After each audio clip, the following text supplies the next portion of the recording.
here we go. All right, so it is now 4 p.m. You've just returned from your initial foray into Soho. And what is everyone doing? What kind of plans are you making?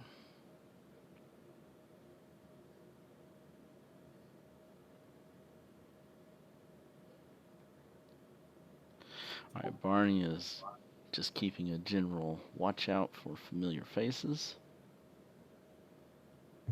I'm still trying to connect. How many days till we have to the new?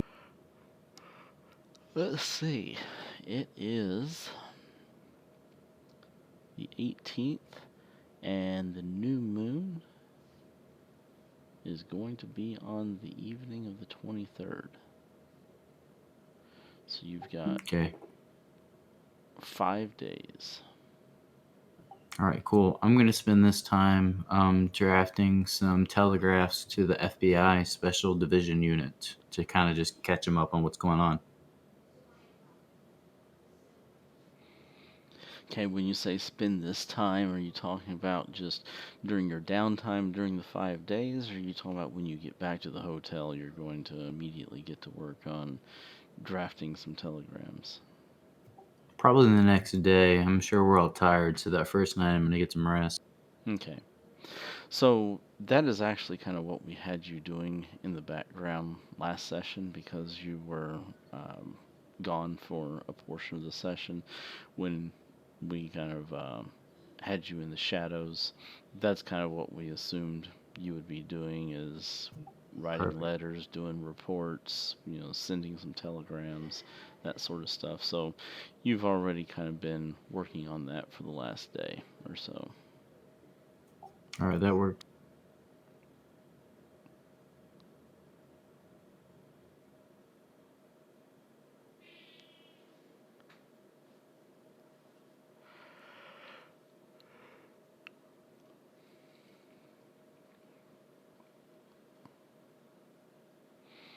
Okay, so Irene has a plan, and she is voicing her opinion that we need to attack the Blue Pyramid Club tonight.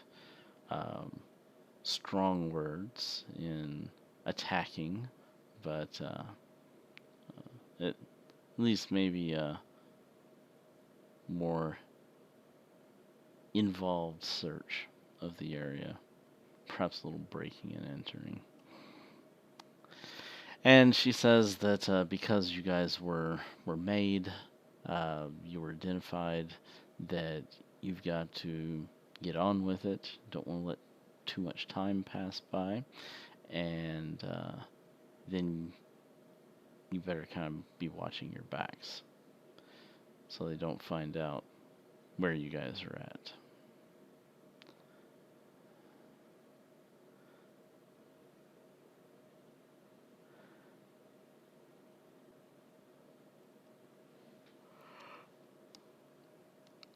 So you said you're trying to connect to the program. Yeah, it said there was an update. I just updated, Okay. but it's not connecting. I am on a Mac. I might have to uninstall and reinstall. Ah, those stinking Macs.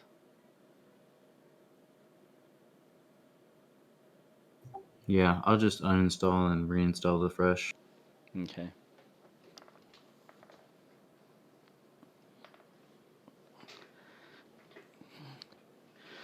Now, Fantasy Grounds doesn't have version incompatibilities, so if there was a update, that shouldn't have made a problem in and of itself unless something got corrupted.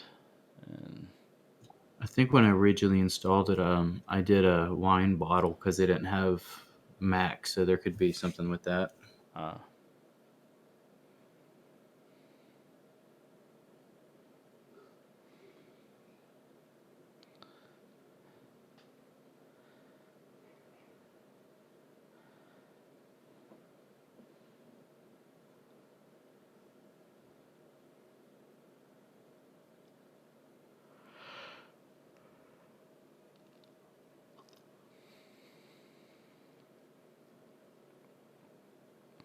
All right, so while he's working on getting that installed, we can at least still kind of go over our in character discussion about what the plan is. You guys got back to the hotel. Um, Kansas is just not feeling it. He's picked up some sort of bug. This crappy English weather. He's afraid that he'll sneeze or cough or something and give away your location. Or maybe he's just chicken. Yeah, he has bullet fever. That's it. From all his case studies that he's been doing.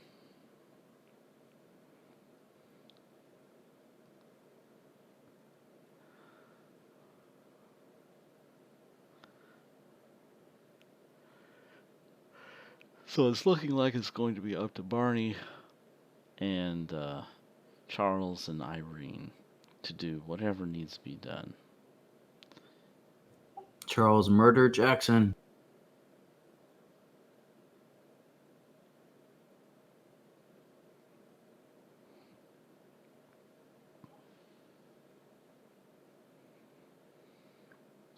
Well, you heard it. That was a confession. Charles murdered Jackson, Elias, your friend. So he was behind it all. That's right. I'm the big bad guy.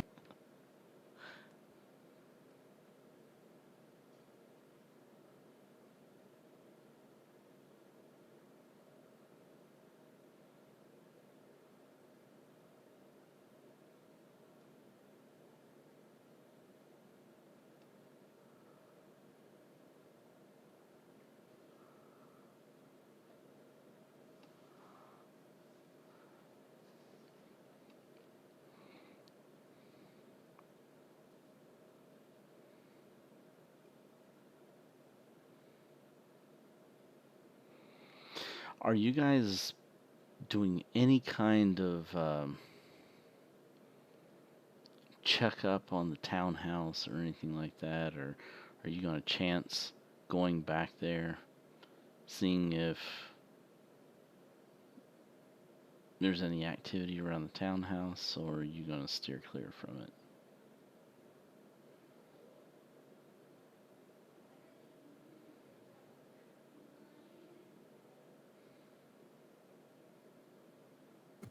It's up to Barney. He's already lost his staff, so I don't know what else is left there.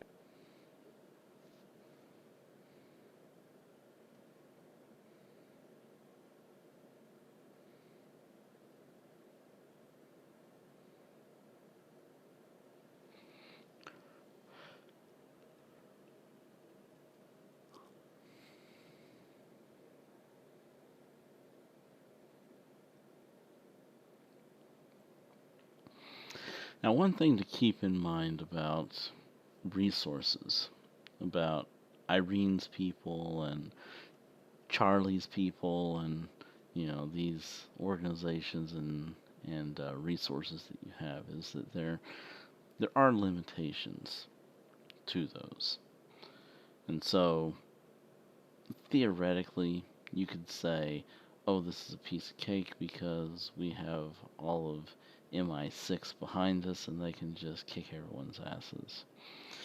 But to keep the story interesting and on a approachable scale for the PCs, where the PCs are the heroes and not MI6, then we have to place some limitations on exactly how much they can do. They aren't always there to bail you out and do all your dirty work and everything else. So,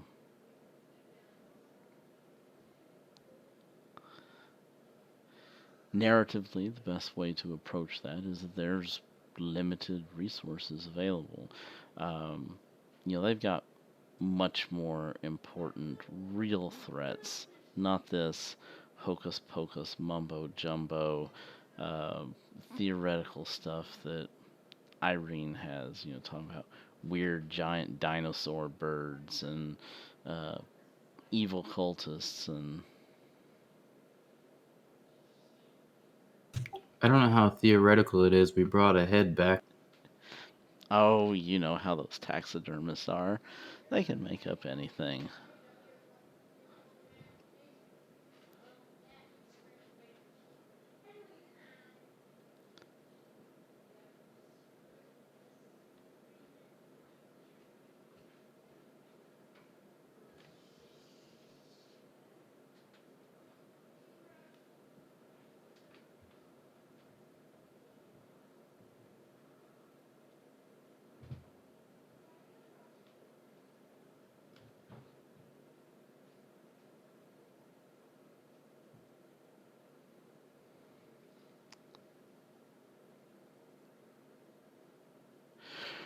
Right, you don't want to cause a public scare making a bunch of public appearances, where the populace can see you doing stuff. You want to try and keep it under wraps. And as Terranor said, rather than kind of the whole organization, it's more of just one task force that you're able to uh, have help you out. But if they're already tied up tending to something else that you've assigned them to, then they're not available for additional things.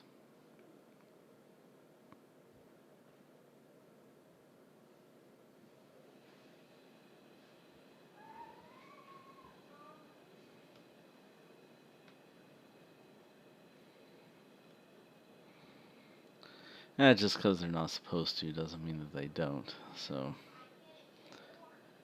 that's a soft rule.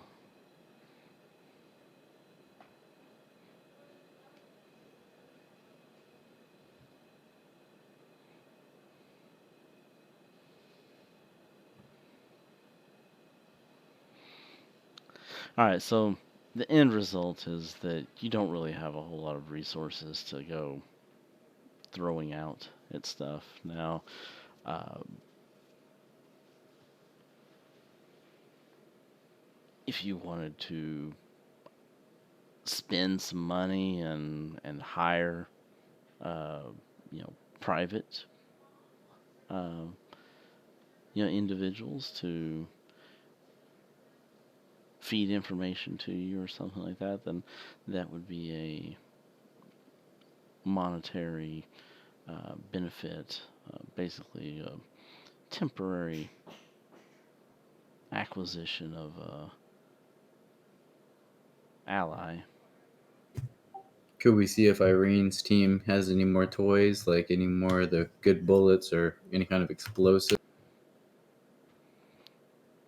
sniper She rifles? could pay another visit to them if she wanted to.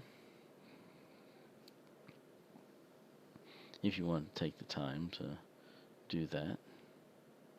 Although again, we're running into the area of covert, and so they're not going to want to hand out a bunch of sniper rifles to a bunch of civilians who are going to be going out there and getting spotted by people.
All right, so it's 4 o'clock. What time are you guys going to want to head back over to Soho and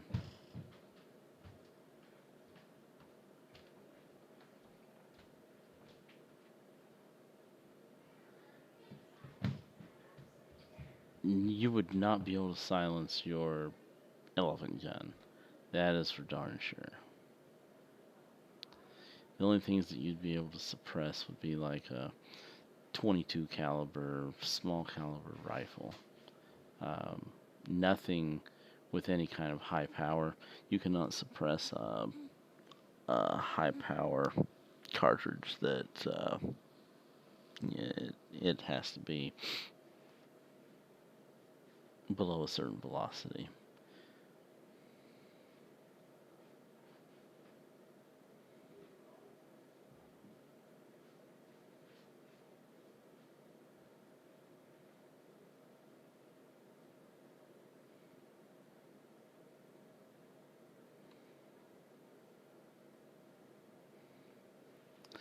Alright, so again, it's 4 o'clock. What time are you guys wanting to head back over to Soho? That will give us a time window for any activities that you might have between now and then.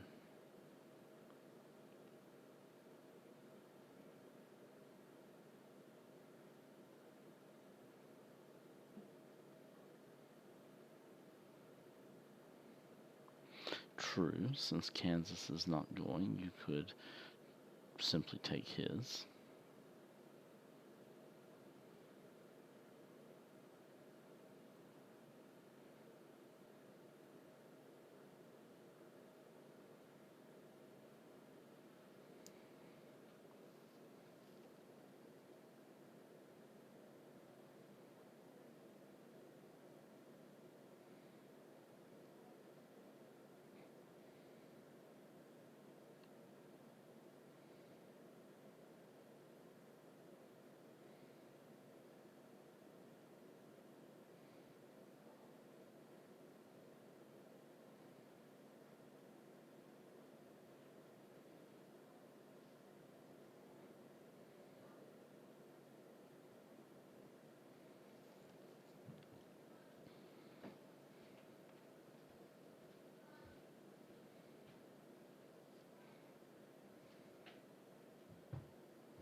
Alright, that will be your one task to do during your downtime. So each of you can manage one side quest, one task during your downtime. And that'll be Irene's. Barney, what are you doing for your downtime task?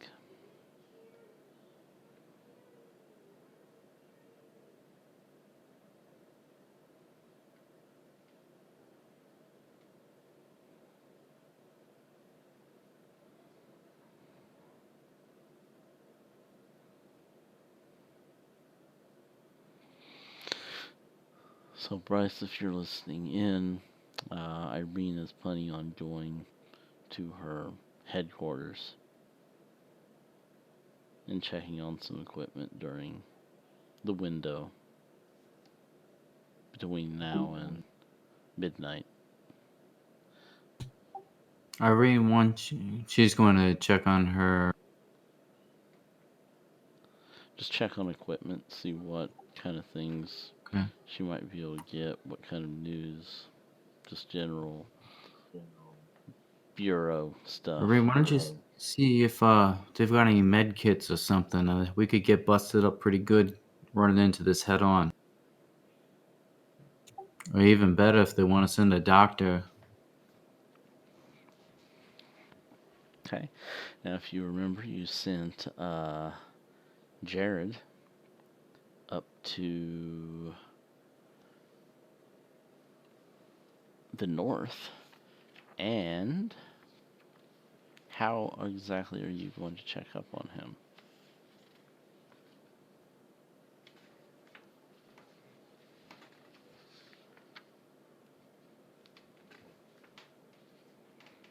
Phone call. All right.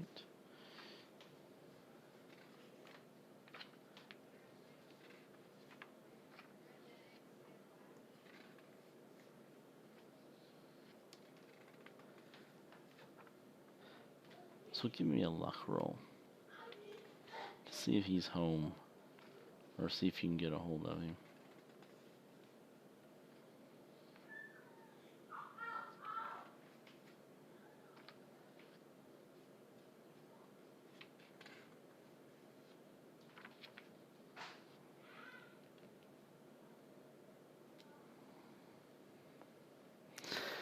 Okay, you call.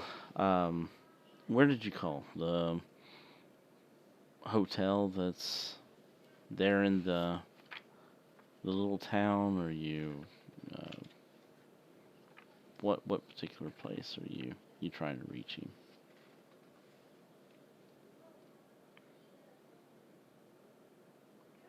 The Vane family.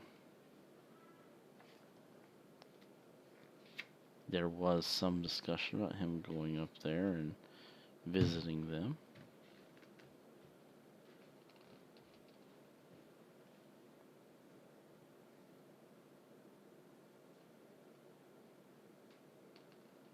Okay.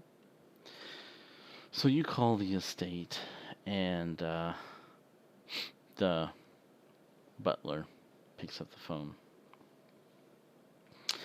Vane residence, how can I help you?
Ah, yes, Mr. Covington. Jared did come to the estate, I believe. He spoke with uh, Lord Arthur. However, uh, uh, young Jared is not staying here at the estate. Mr. Vane, or Lord Vane, did not wish for him to stay on the premises. I cannot go into any further details of what might have been discussed, but I do know that accommodations were made for him at one of the inns in town.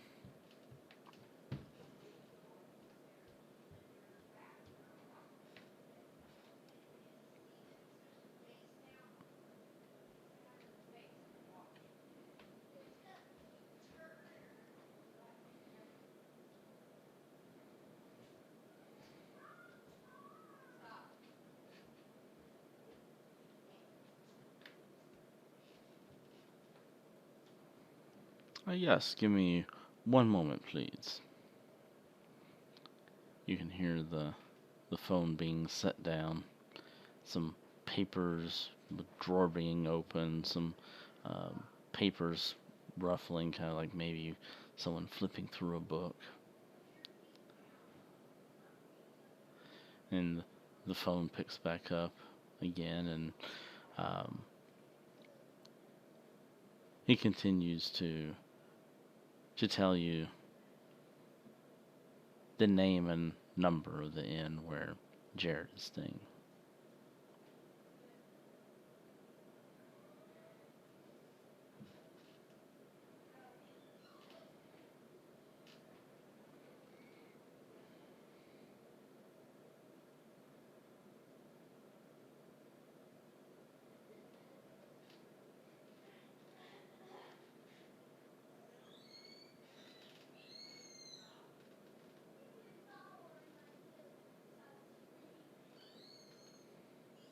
True.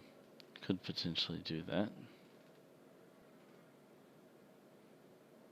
Not sure exactly how telephones worked in 1925.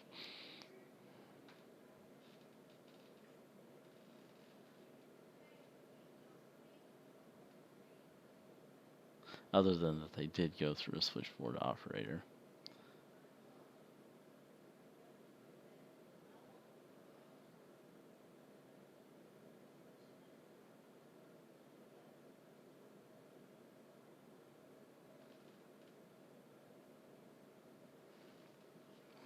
Alright, so you call the number and you get the front desk. And the front desk says that they will take down a message that Jared has been seen within the last day or so. However, he has not been, uh, he's not currently in his room.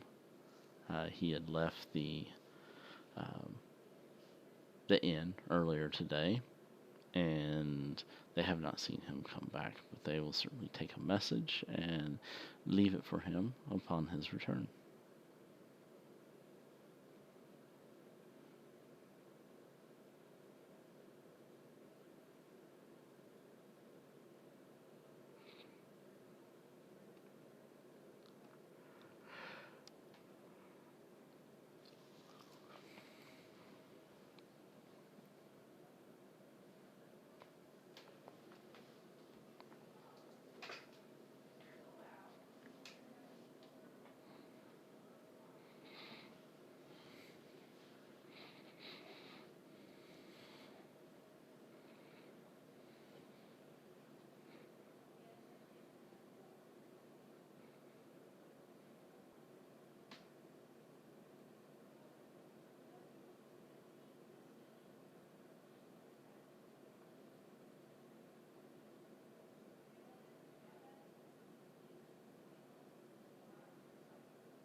Okay, be ready for what?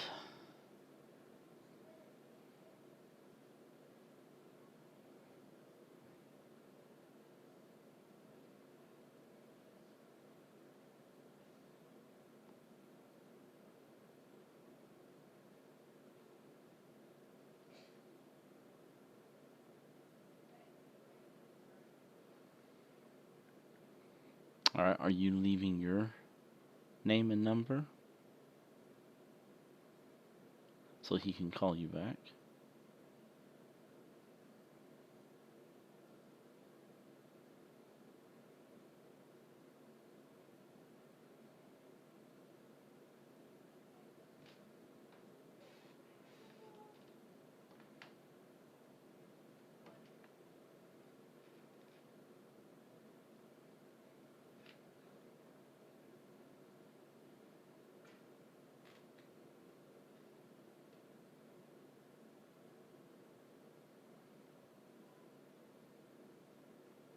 Okay, so what time are you going to set up this phone call to take place? Alright.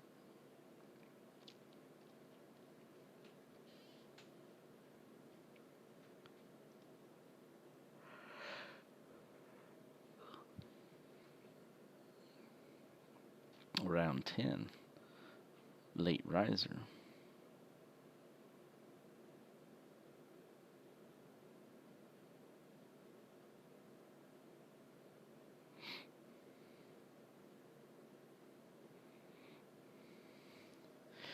Alright, so what is Charles going to be doing?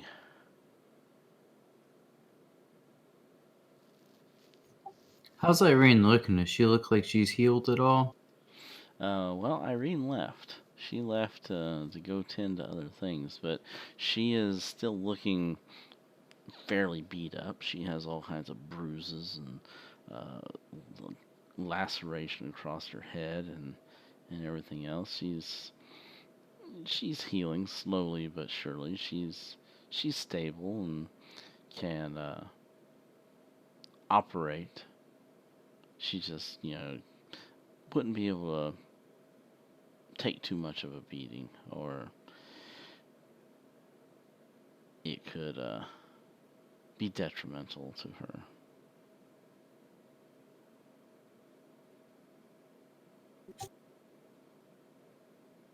All right, so Charles is Catholic. He's gonna actually take some time. He's gonna go to church, and he's gonna check in on his uncle, and just take care of some personal things Hmm. because he feels like he might get killed.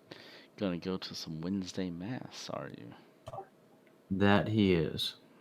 Okay.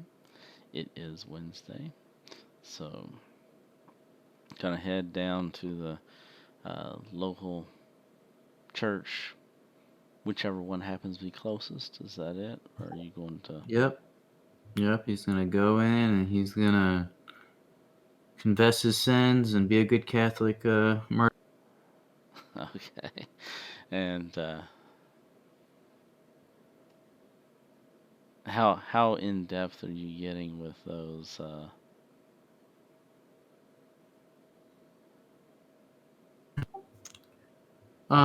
He's gonna say that he's had to kill some people in line of work, and he's law enforcement, and he knows that the people are evil, but it still weighs heavy on his conscience. But he's definitely gonna make it clear that he's law enforcement and it was in line of duty, so he doesn't throw up any red flags. Okay.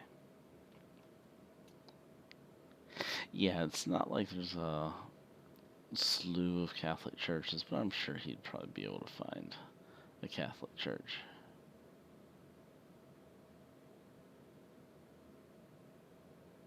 I mean, it's like over here. I mean, this country was founded by a bunch of Protestants, but yet there's Catholic churches all over the place still. So,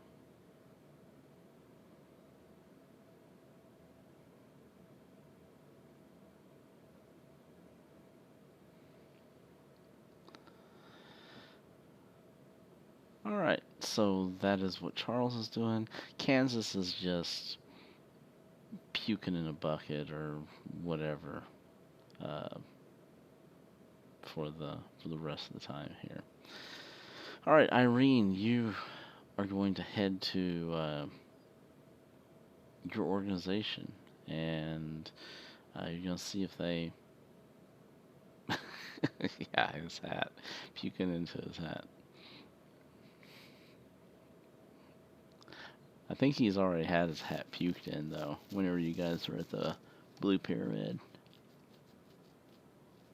I don't know anything about that.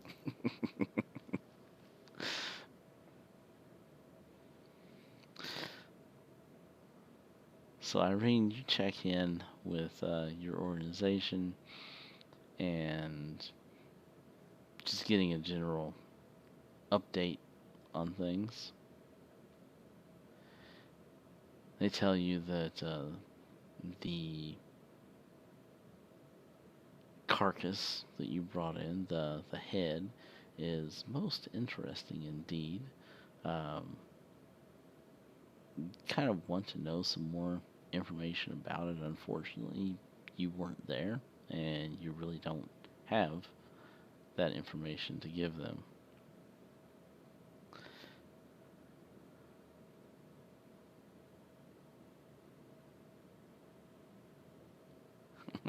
Pokemon, yep.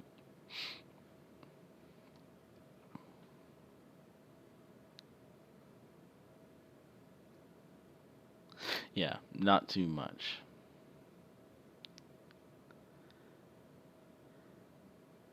Well, I mean, it's not blatantly alien. I mean, it's not like it's some mushy tentacle beast. I mean, it basically looks like a giant bird, kind of a thing, and um, dinosaur bird. So there is some uh, real world plausibility to it, I guess. That they're not just immediately going to the um, extraterrestrial or um, some other realm or anything like that.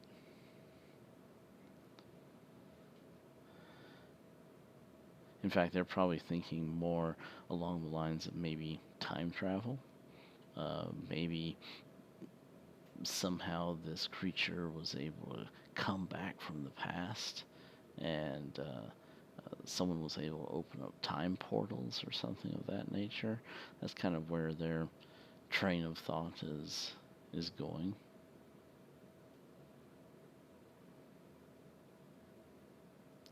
But again, more information would be helpful. They really don't have too much to go on at this point.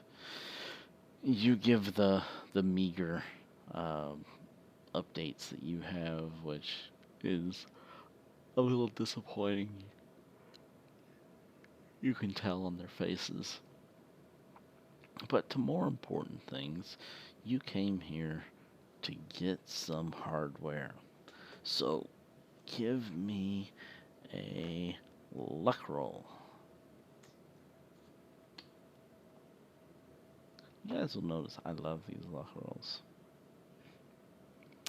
Very nice. So you are able to acquire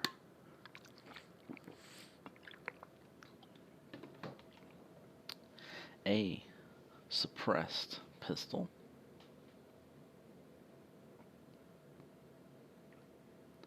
and because of the hard success, you're also able to acquire some more rounds of that special ammunition.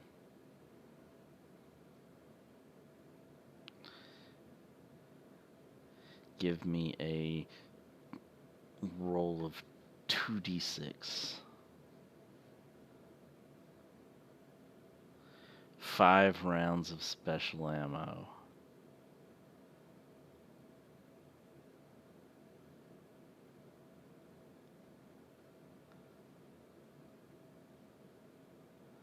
Now, this is not a 45. 45 is not a standard caliber for British services.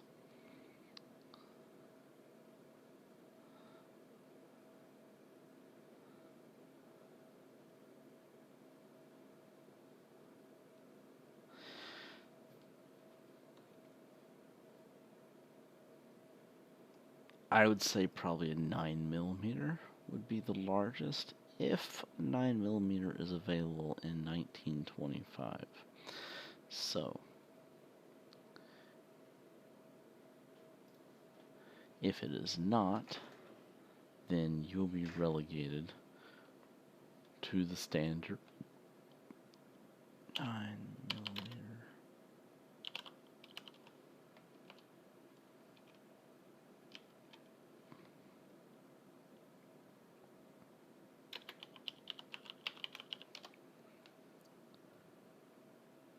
(1902) was when it was introduced.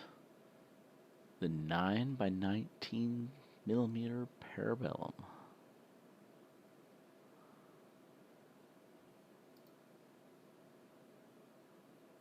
Actually, a 9mm is about a 32, I believe.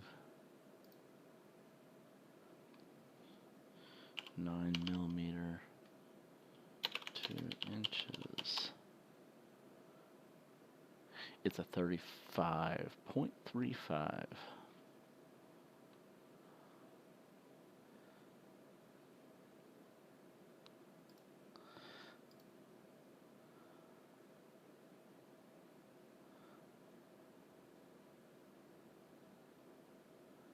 Yeah, 36. Like 357. 36 special has the same size bullet diameter pretty much as a 9mm. Now that I saw that, I recalled that fact in my brain.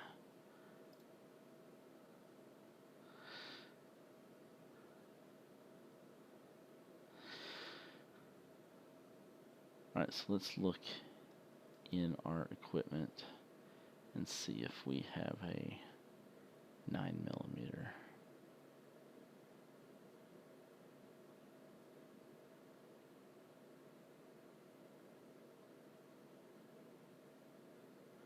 Okay, items. There we go.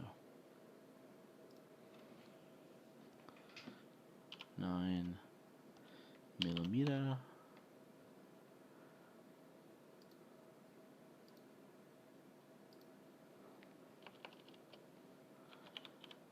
Pistol.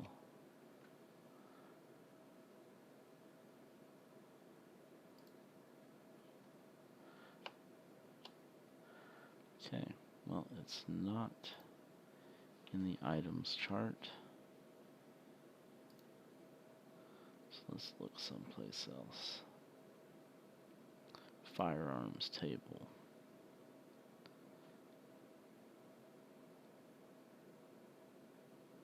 Nine millimeter revolver, 38 or 9mm. 38 automatic. There we go. That's what we want. Okay, who's getting it? Is Barney gonna get it? Or is Irene gonna keep it for herself?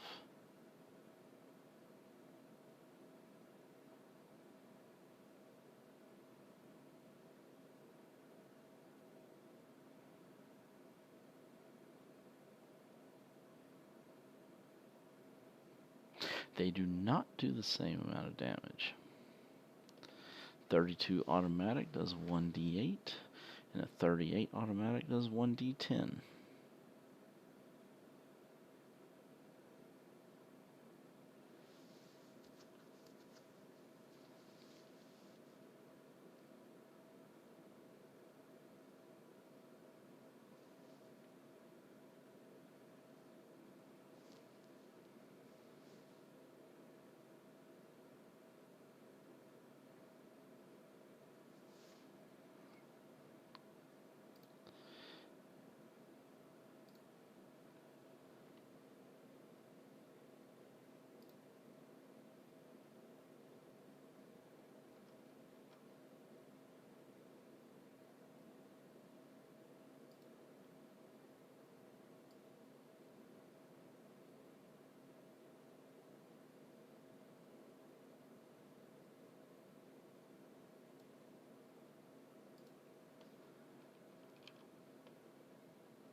Give me a second here. I need to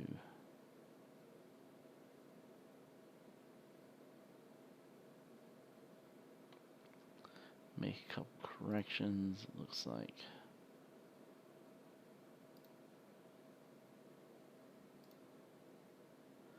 the damage entry on Irene's.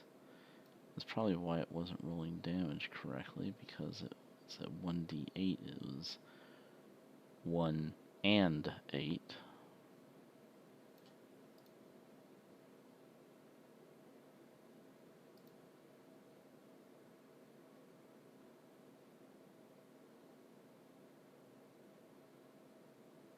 Holy crap, what is wrong with all of these?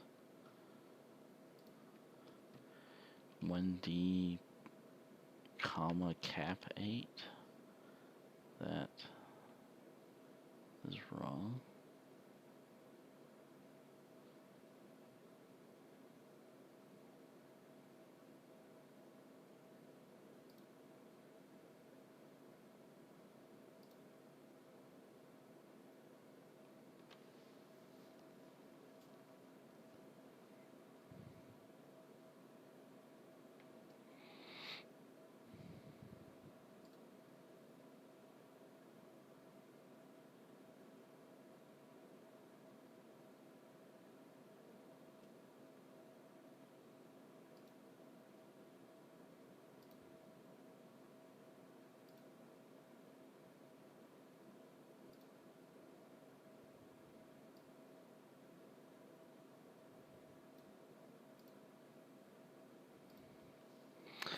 Okay, I fixed Charles's. His was wrong. I fixed Irene's.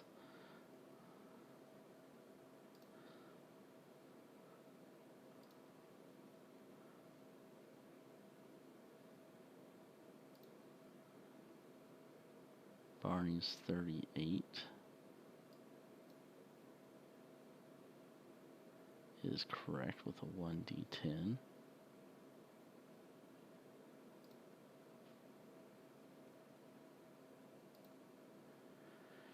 Did you log in with a different name? If you did, we're going to run into the same issues as Terragnor did. I don't know what the original one was. I just clicked on it normally, so I did Bryce and then Cowardly Drill Epic. Yeah, your first one was Bryce too with a capital B. That's what it looks like. It says Bryce right there. Okay.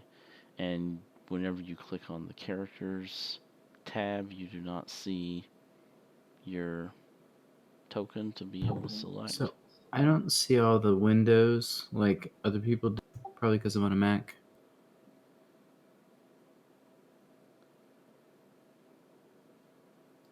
I mean, I see the 8 red ones in the top right corner.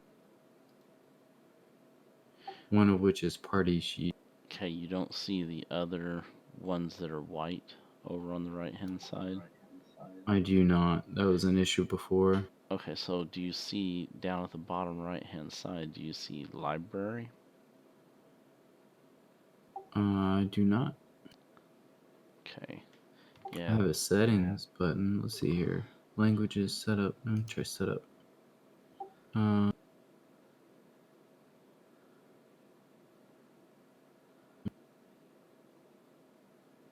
right, I might have to upload modules.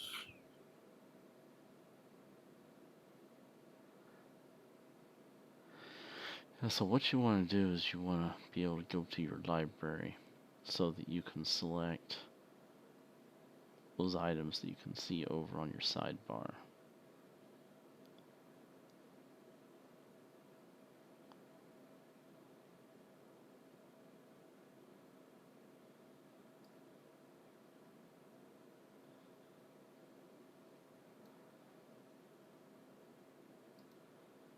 Because if you can't see any of those, then that is going to be a major hindrance, because those do have things in them that you're going to want to access. You can see user module.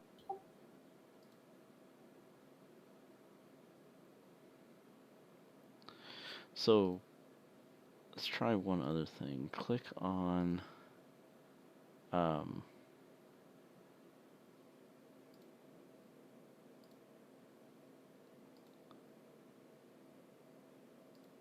no, that's not going to do anything either. Well, crap. I don't know how you're going to be able to see those. Because when you go through setup, campaign setup, you can see the modules that you load. But you need to be able to see those sidebar buttons. I don't understand why you can't see them.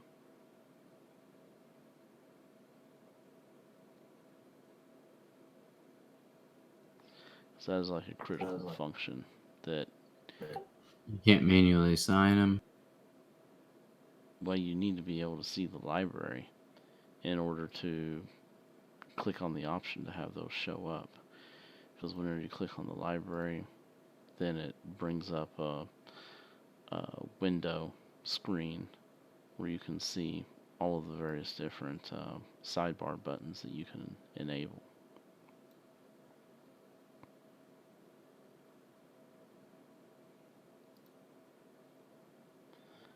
Well, keep going. I'll Google and see if I can figure out the issue. Okay. Alright, so where were we? Oh, I was fixing everyone's character sheets for their weapons. Okay, so I fixed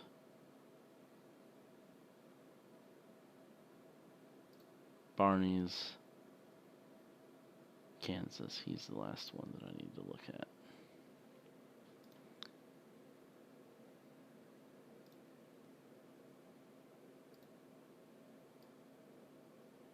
His is correct.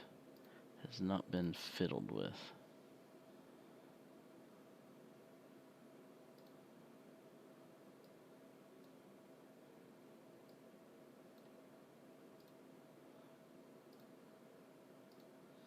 Okay, so looks like everyone all has the correct 1d10 now.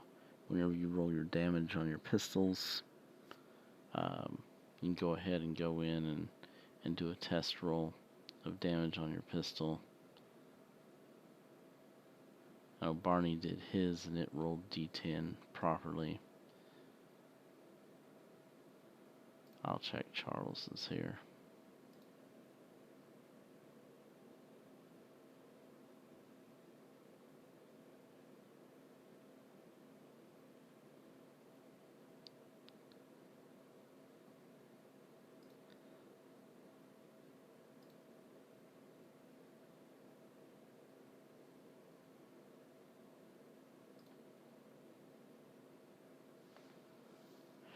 Okay, well that's an additional problem.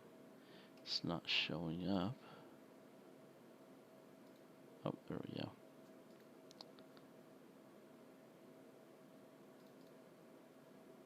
One d8.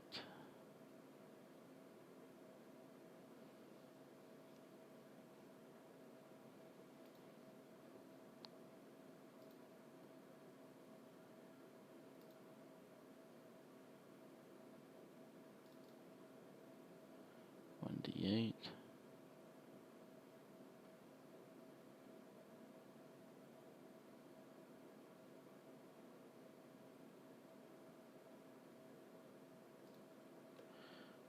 Okay.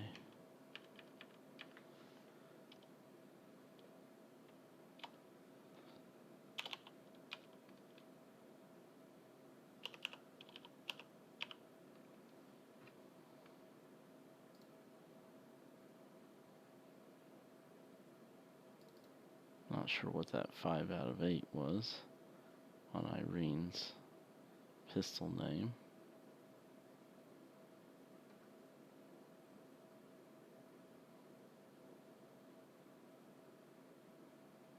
Oh, okay. Your special bullets.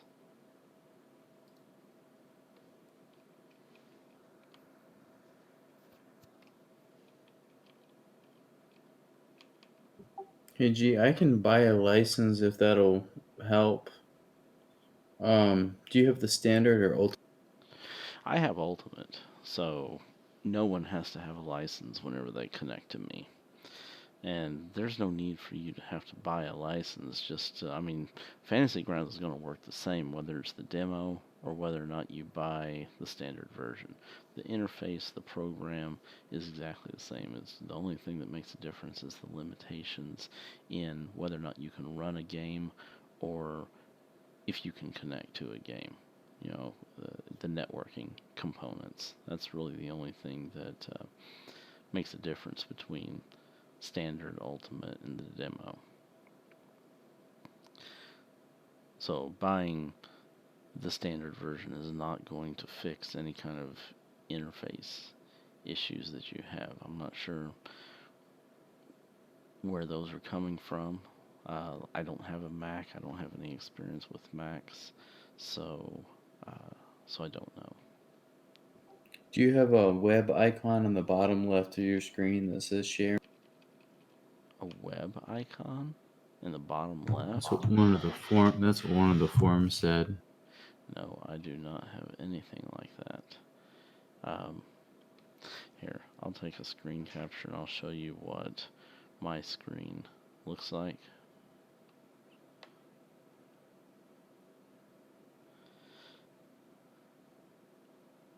I mean, you can also go to, we're streaming this on YouTube, so you could also go to one of the streamed videos and you could see what the player screen looks like.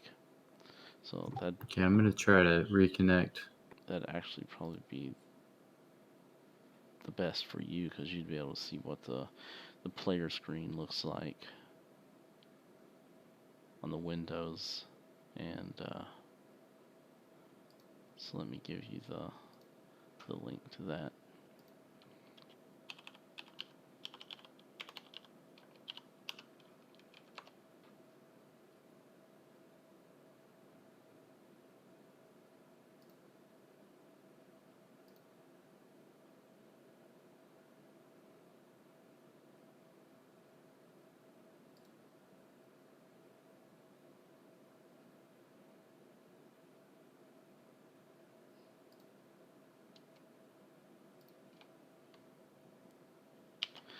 Okay, so I'm going to post this in Discord. If you look at that screen right there, that is what a Windows version looks like.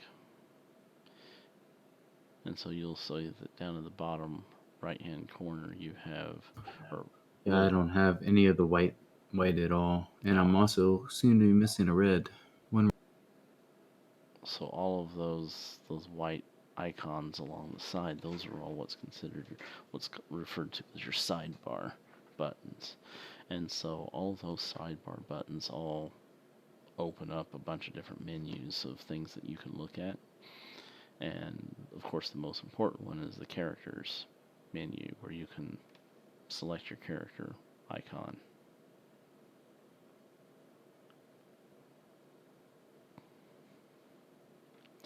So did your other version previously have that? Because how did you ever select your character if you didn't ever have that?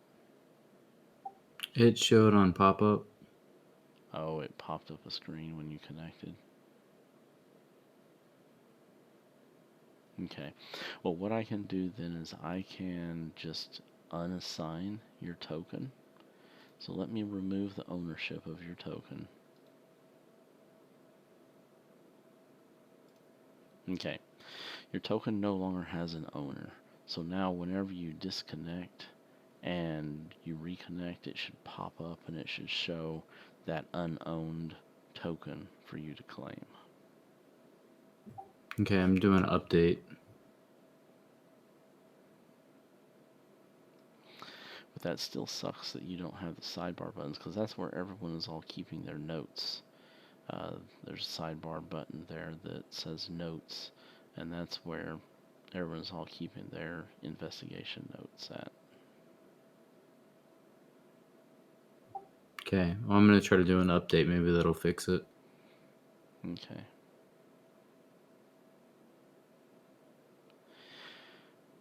I mean, the thing with Fantasy Grounds is that it is a singular window. There, it's not like Roll20 or anything like that, um, map tools where you can drag windows outside of the window. Everything is all confined into the singular window of the program, and you have your little, sub windows that open up, but you cannot drag those out of the main program desktop. So something has to be screwed up with the Mac version interface sizing something or other.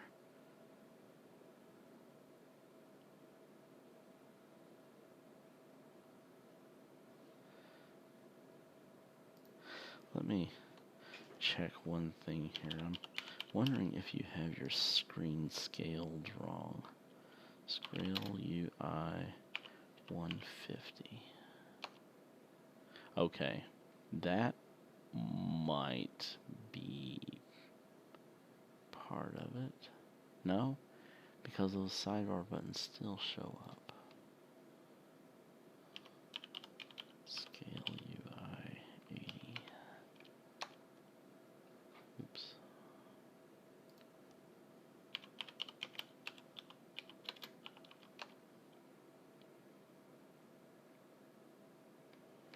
Yeah, he said that he has the red buttons at the top right. He just doesn't have the sidebar buttons. So yeah, that doesn't make any sense at all. Right, he does. I mean, I could see the sidebar buttons being turned off if he doesn't have any of them turned on in the library options, but he doesn't have the tokens or the library buttons either. And those are hard coded. Those are always there. You can't shut those on and off.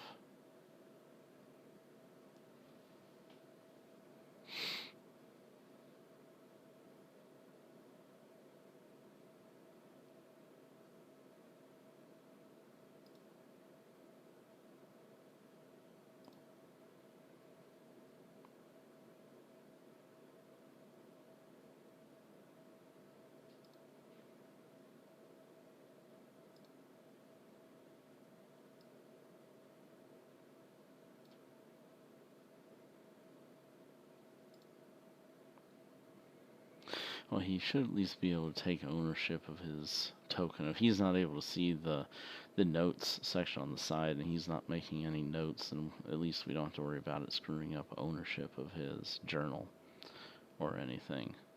Um, so as long as he can claim ownership of his token, that's, I guess, the only thing that's mainly important.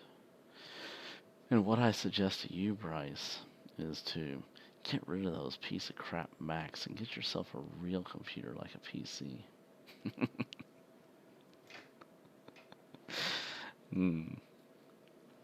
Put it on your wish list for Christmas.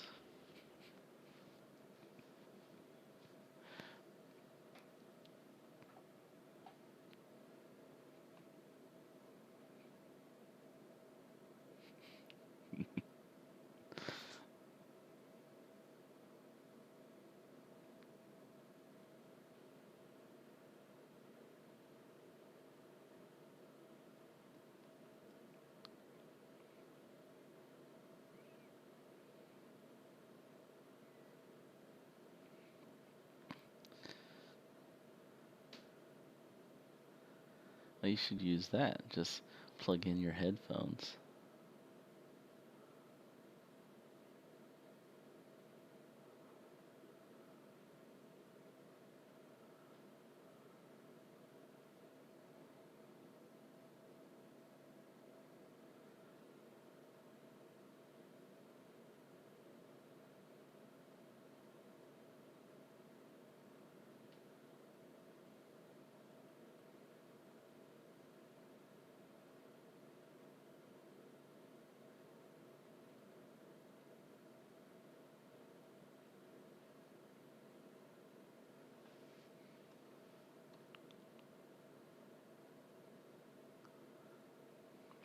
Alright, well, I was just checking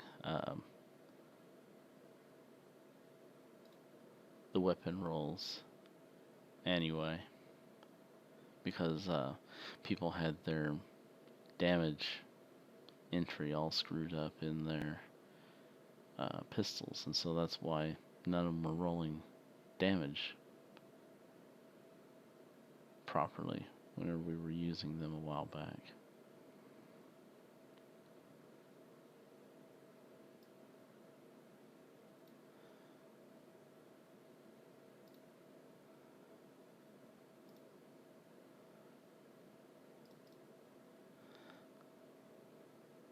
So that one's right.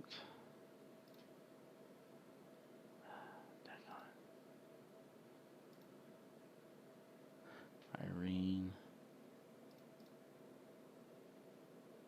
That one is right.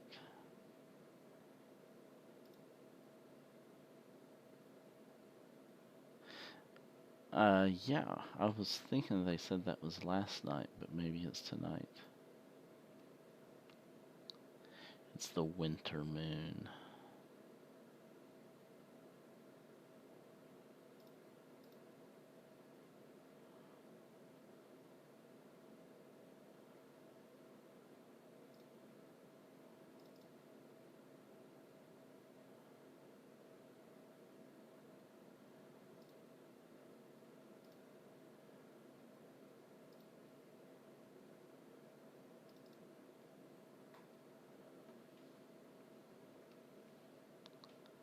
Yeah, end of the decade. Yep, because we're rolling over into 2020. Alright, looks like everyone's damage is rolling correctly now. Now, if you want to go in and keep track of those special ammo rounds like you were, Irene, we can go in and rename that pistol again. Suppressed.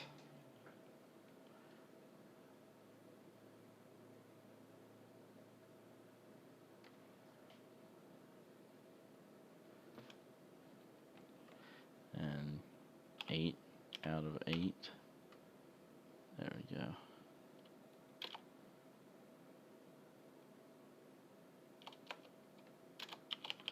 Fire.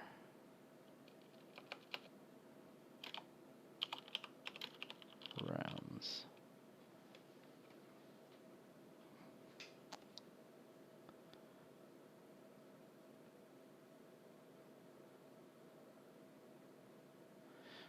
Alright, Bryce. So you're connecting to us again.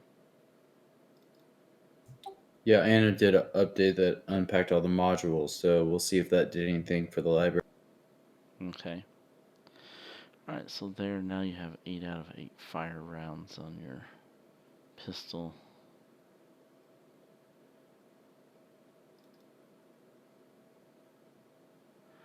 Looks like everything is all good there for your weapon, Irene. So are you the only one who's using these fire rounds, or are you giving them out to anyone else?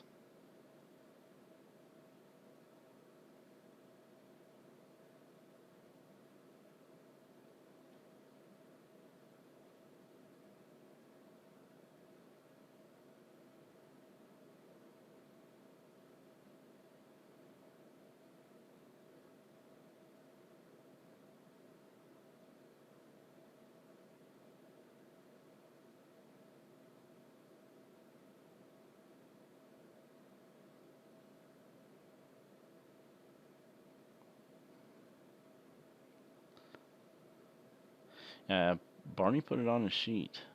Barney took the 38 caliber auto.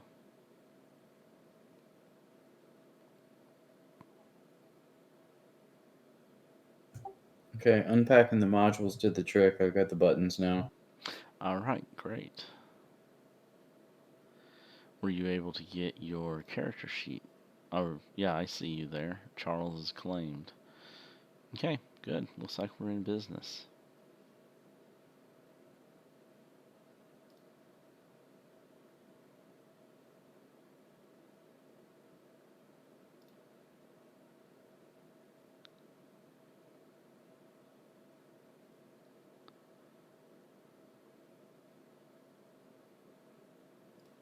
Okay, and just refresh my memory again. I forget what I told you about the fire rounds. It was an extra D8 damage for how many rounds?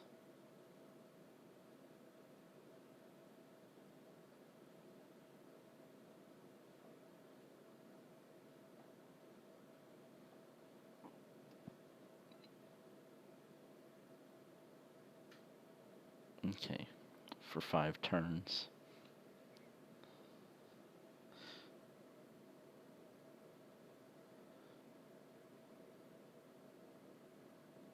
That is a lot. Um, I'm considering maybe making it a variable value, because you never know how effective, how long the flame is going to burn.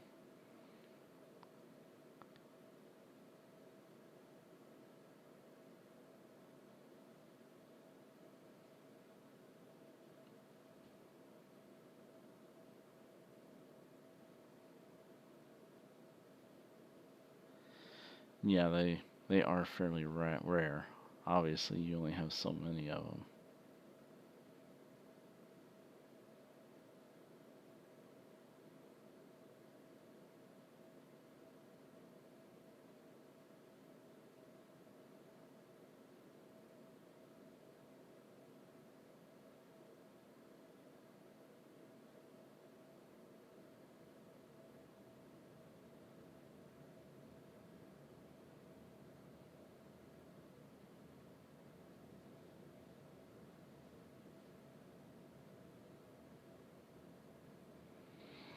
Okay, so I think Barney is suggesting having them uh, take effect for 1d4 plus 1 rounds. Is that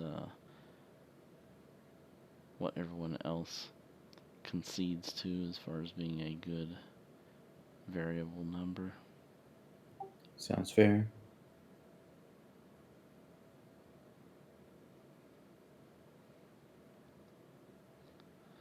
That'd be 2 to 5 rounds. So,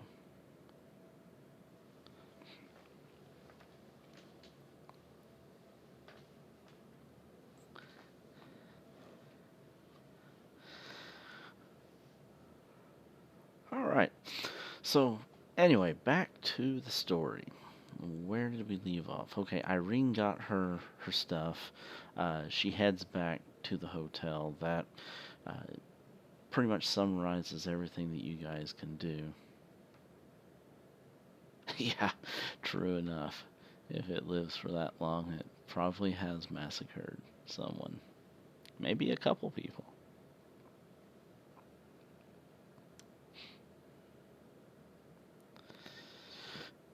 So you take care of your activities for your task during your time window in between um,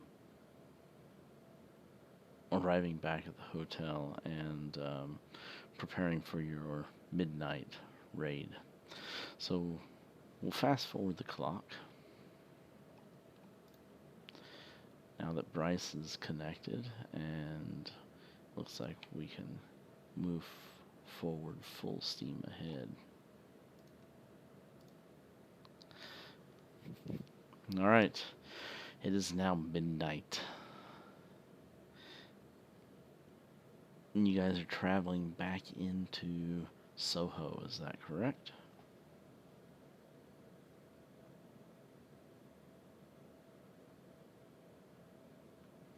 It's screw on, screw off. It's threaded, so you could unthread it if you wanted to. Of course, obviously, if you have the suppressor threaded onto it, then it does make it a much bulkier item and much harder to conceal. It won't fit in a standard holster or anything like that. So typically when it's going to be holstered, you're going to have the suppressor unthreaded from it. And then whenever you're getting ready to use it and you have it in hand and you're moving around with it, at that point, that's when you would thread the suppressor onto it.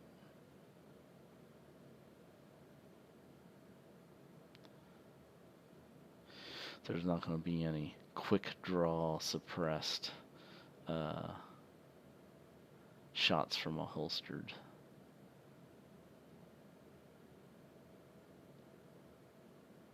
pistola.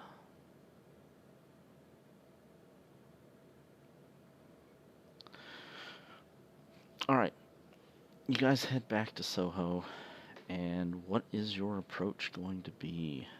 Give me the rundown on what your character is doing.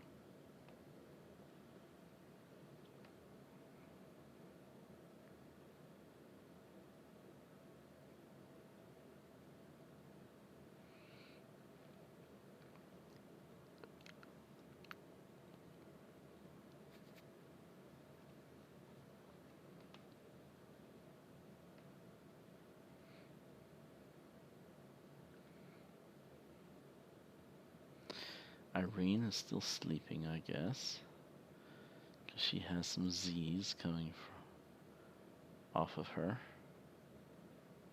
She's having a hard time waking up.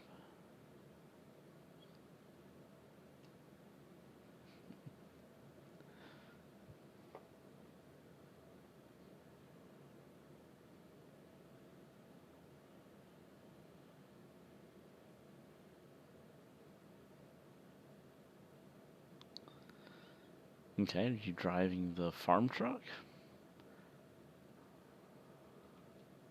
over to Soho?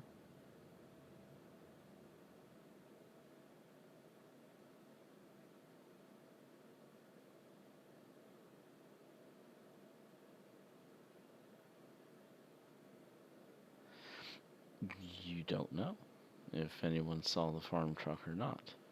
Obviously, there were some people who saw the farm truck when they followed you, but then they figured you were nothing, so they turned around and they left.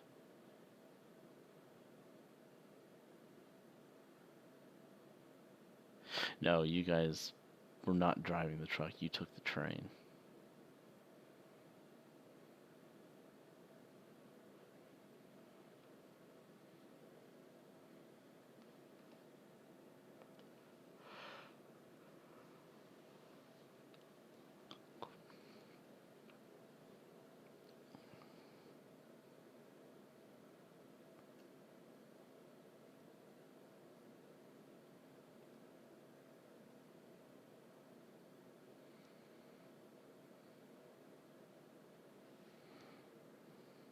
All right.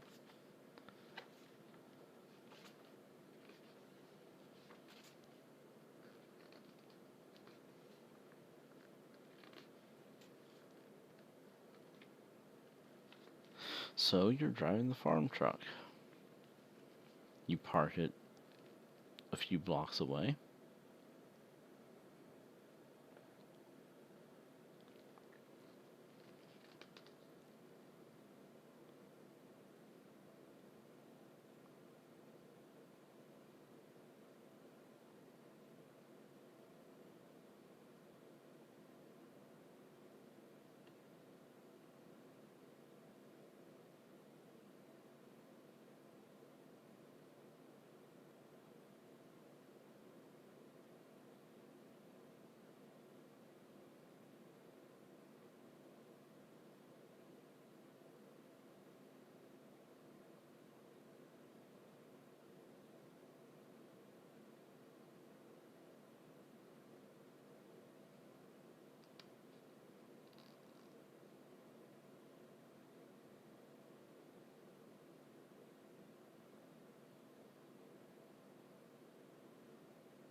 All right, so as we've already stated, the Blue Pyramid Club is open from 6 p.m. to 1 a.m. So, how are you going to time your approach to the Blue Pyramid? Are you going to wait until it's closed? Or are you going to go at midnight while it's still open?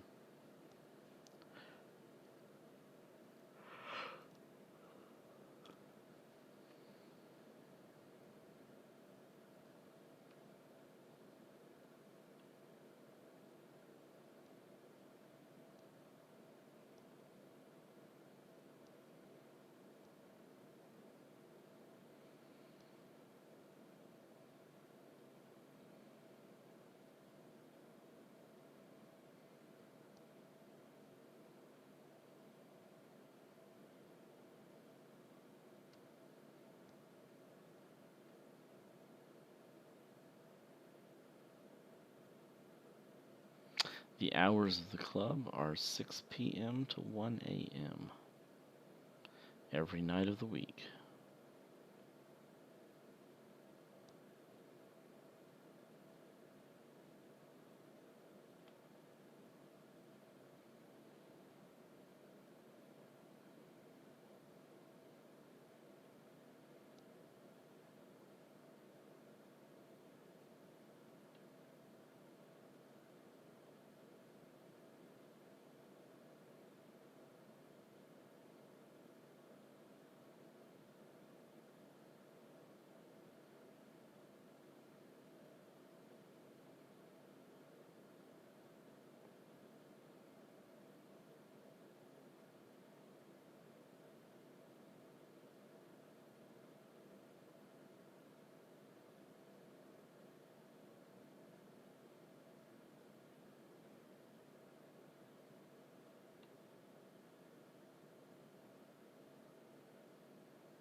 Yeah, it's in an alley, dark, dank alley with rats.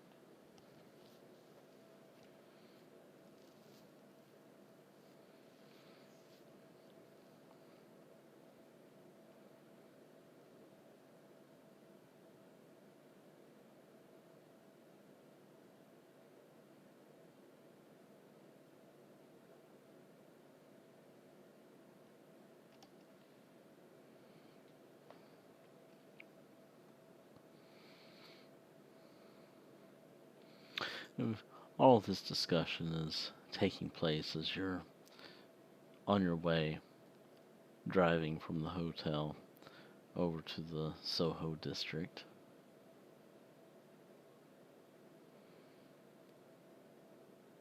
As you debate with each other about the merits of what time to make your move.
All right, so what's the final consensus? What time are you going to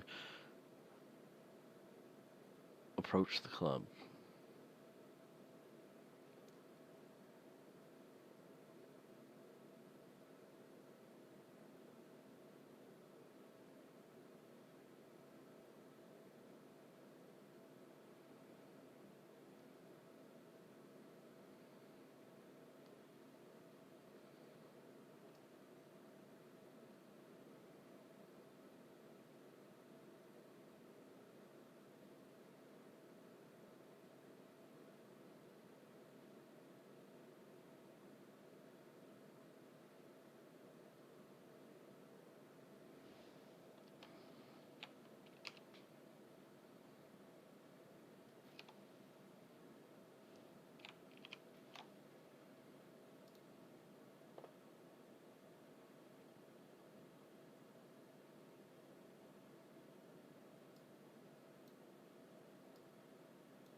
All right, so 11 o'clock it is. That is the first time that I've seen thrown out there. So going once, going twice, and 11 p.m. it is.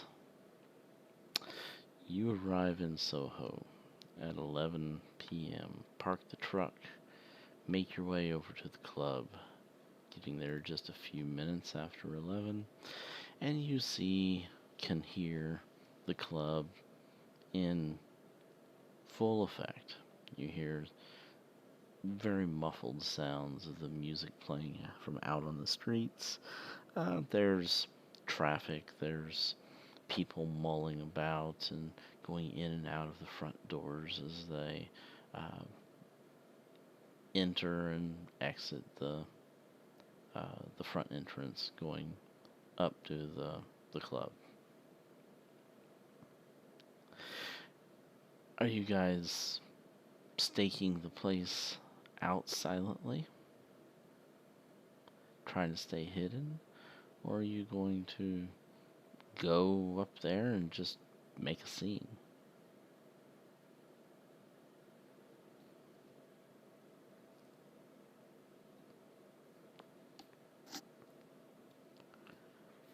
Nope. I mean, other than people coming in and out, there's some people standing around the door, uh, smoking some cigarettes, smoking on some pipes, talking, just, just general foot traffic.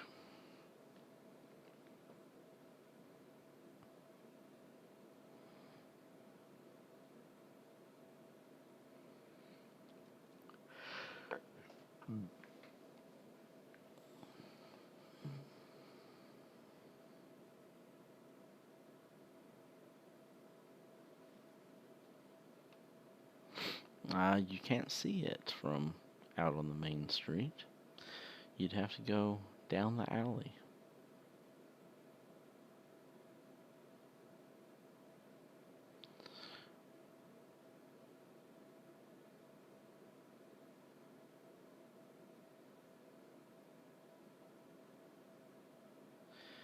Okay?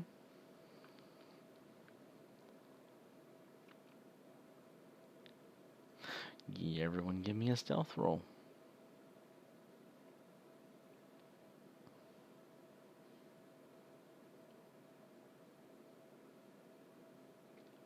Yeah, there is no tactical map, at least not at this point. Yeah, you get a boost for darkness.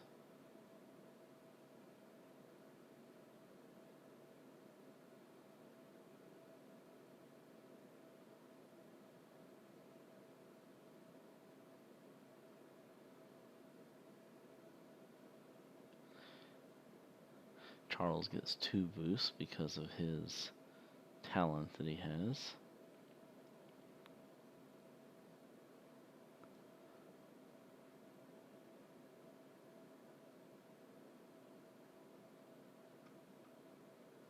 Well, you already rolled one of them, Charles. You rolled a boost up in your original roll, and then you got your second.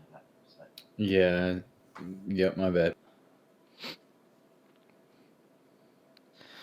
Okay, so 8 is worse than what you rolled before, so your 49 is going to stick.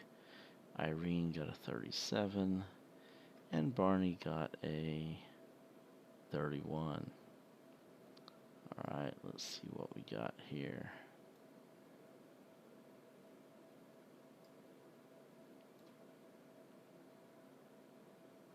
Ooh, alright. Okay, so as you guys sneak along the street, keeping to the shadows, you try to avoid any kind of detection. You feel like you're being pretty quiet. You feel like you're sticking to the shadows. You don't see any eyes on you. You don't see any lights or cigarette burn or anything else anywhere in your vicinity. As I said, as you were approaching the building, you did see some activity around the front door, but that's about it. And you make your way into the alley. The alley is dark. There's very little light in the alley. Um, and so it is hard for you guys to see. Of course, that also means it's hard for anyone else to see as well.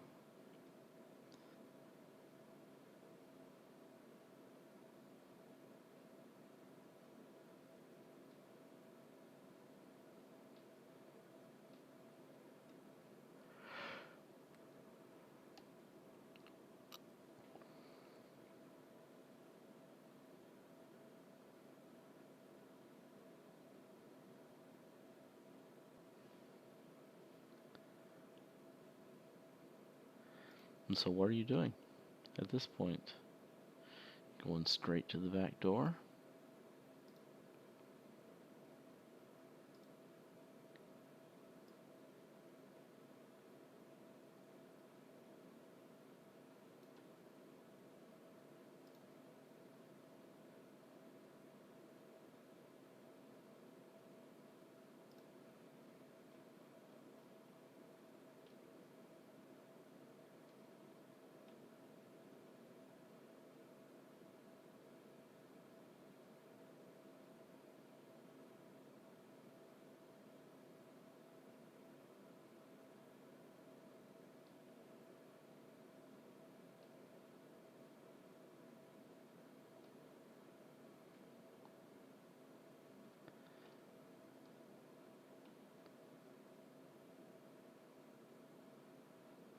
Okay.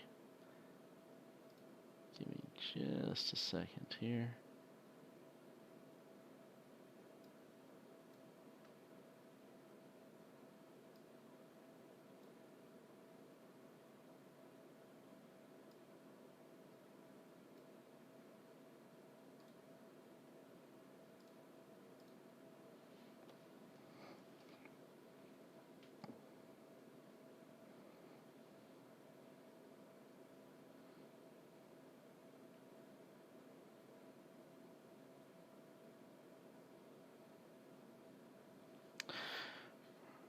Alright, you move up to the door. It's here at the back corner of the building in the alley. Is anyone what are your roles that you're playing? Who's doing what? Do we have someone who's keeping watch? Do we have someone who's trying to break open the door? What are the tasks and roles assigned to each person? I'm following Irene's lead, so whatever she wants me to do.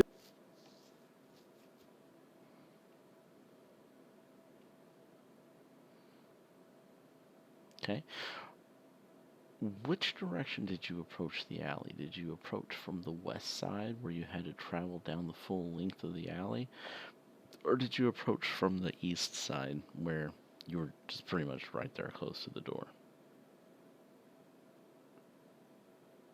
Okay. Is anyone going to traverse the entire length of the alley? Or are you just going to stay tight near that corner?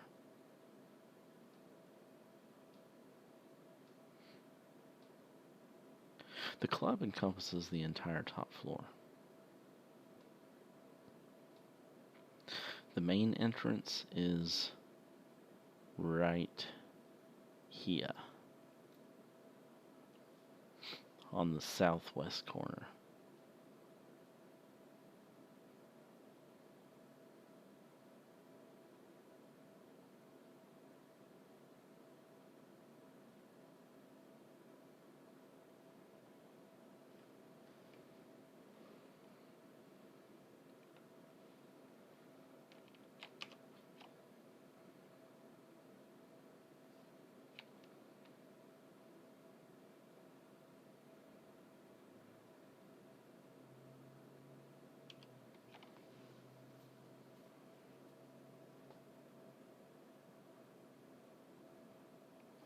Yeah, there'd be a few dumpsters, some trash cans, refuse.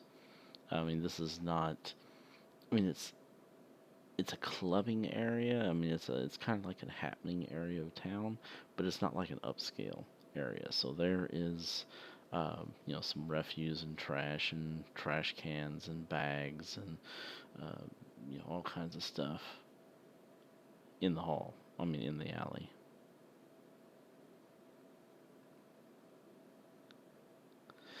Okay, so Barney is looking down the length of the alley towards the west. Then keeping watch in that direction.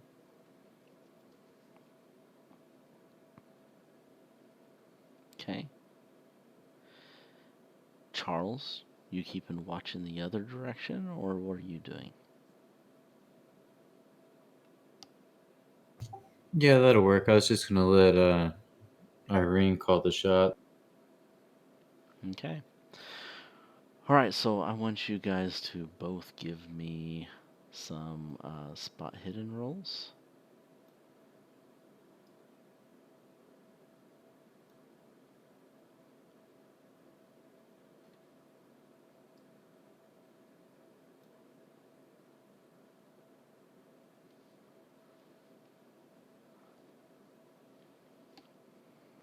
I'll spend the 3 luck.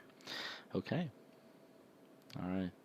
So the two of you keep an eye open. You hear noises. There's traffic going up and down the street on this western side. I mean, on the eastern side of the building, but no one really seems to be paying you any attention, and nor does anyone. I mean, even look in your direction like they even see you. You're in a very dark alley. Now, as far as Irene, you need to give me a lockpicking roll, but it is very dark in this alley. So it is going to be at 2 setback dice.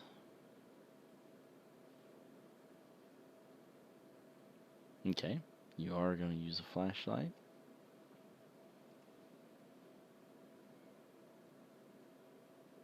Then that will eliminate your setback dice, but it will also kind of illuminate the area a little bit for anyone who may be passing by to be able to see.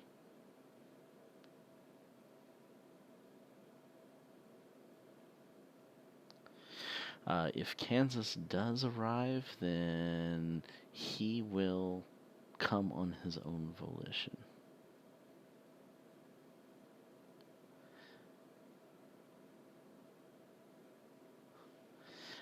Very nice roll. Okay, Irene, she just cracks this thing like she was an expert locksmith. I mean, Like she was a spy. almost, yeah. I mean, like she knew what she was doing or something for once.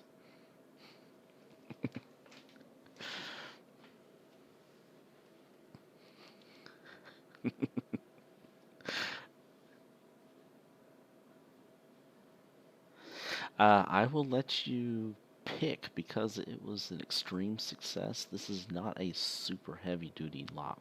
All you needed was a regular success. So, those 2 extra levels of success, I'll let you either say you do it faster, you do it really, really fast, or you do it fast and quiet, or you do it really, really quiet.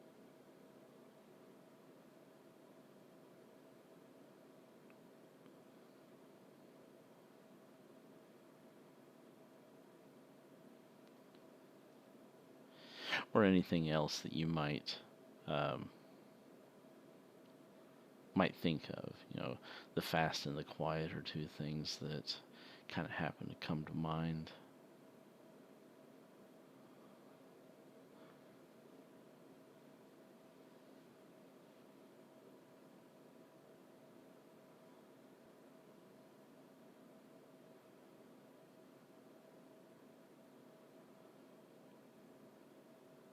Okay, so you're gonna both go from moderately fast and moderately quiet then.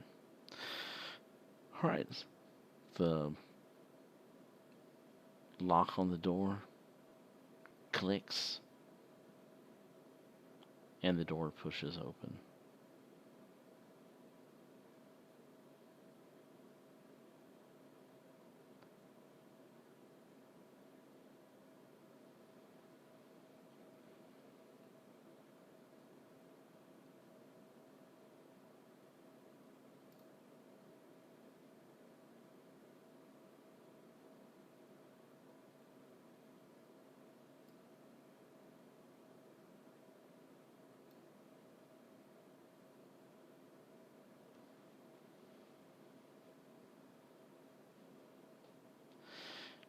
All right, you all move into the room that is open.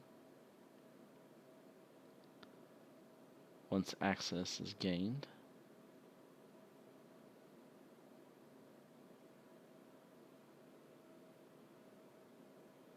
Alright, looks like Tab is typing something in Discord. Maybe he already lost all of his money.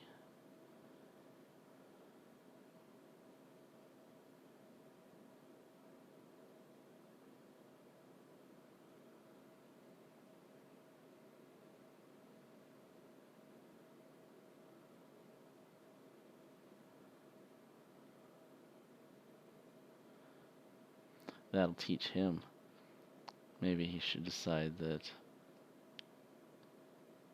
Call of Cthulhu is better than gambling. At least you only lose your sanity and not all your money.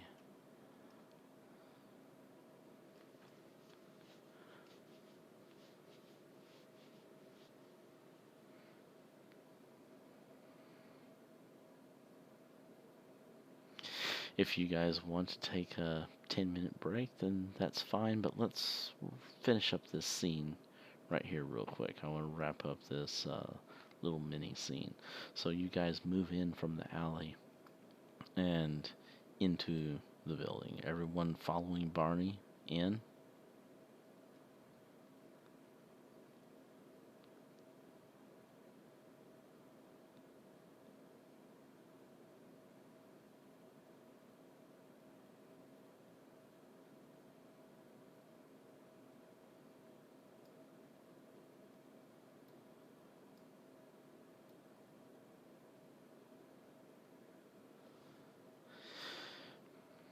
Okay, you have pistol in hand. Silencer screwed on.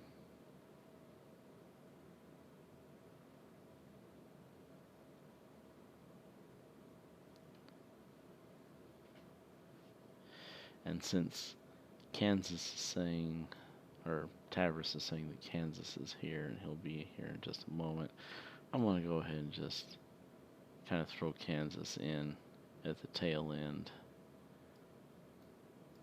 as he tags along.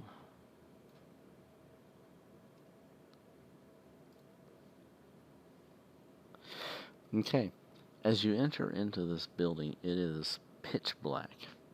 There is nothing, no light whatsoever in this room other than the little bit that's right around the door, and that is minuscule because there was not much light in the alley either.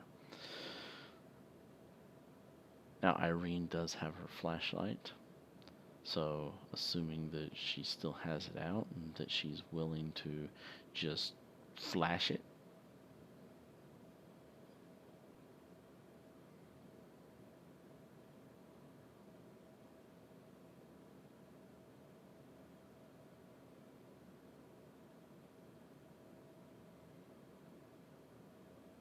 Well, they were in the dark. They didn't have their flashlights out. So when they first enter the room, it is dark until they have time to get them out.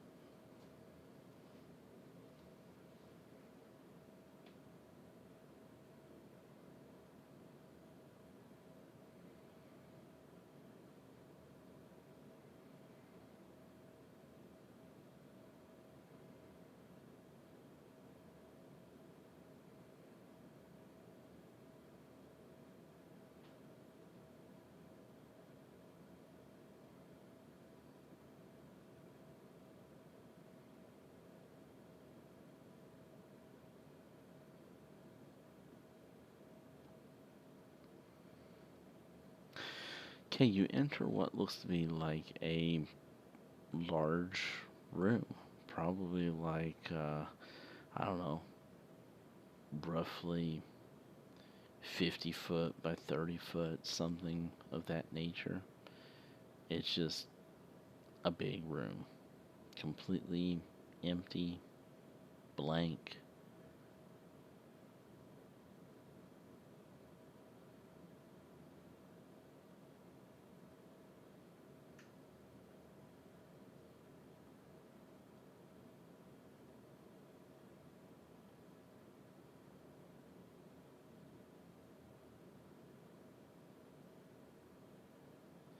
And we'll stop here for give it a few minutes and let uh, Tabris arrive if everyone all wants to get a quick drink, quick snack, whatever it is that you need. Bio break. We'll let Bryce get back from tending to his kiddo and let Tabris get home.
You guys there? Got everyone except for Bryce, it Yep. looks like. Oh, Bryce, you with us too? Yep. Alright. I didn't have you. I don't know if you got the little pop up box. You should have gotten a little ready check pop up. There you go. Yeah, it was on my second screen. Still not got Tavris with us yet, though. So hopefully he'll be here soon. But since you're back from taking care of your daughter, we'll go ahead and continue on, and then he can just jump in whenever he gets here. So, what has happened, Rice? You picked open the door, you entered into this room, and it's just a big, bare room. I mean, there's not really much in here. Some uh, mice do go kind of squeaking away into the corners. There's some refuse in here. I mean, it's not like bone bare, but there's nothing really substantial in the room.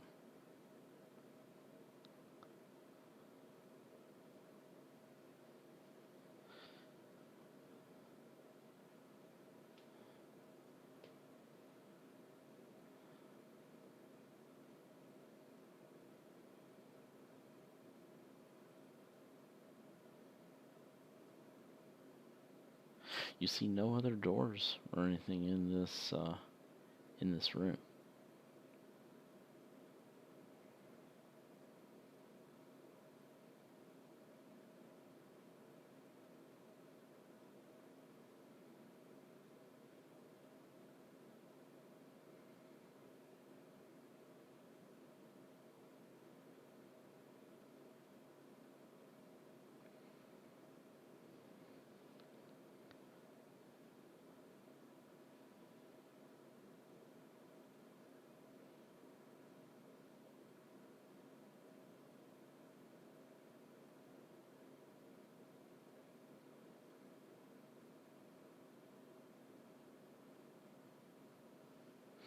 Okay, give me a spot hidden roll.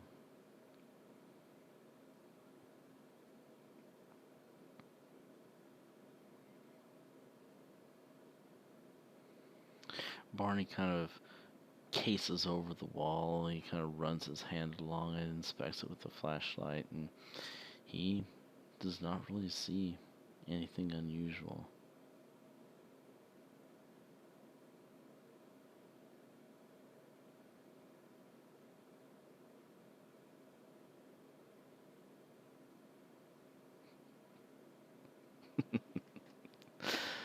That wasn't quite a fumble, but it was very close.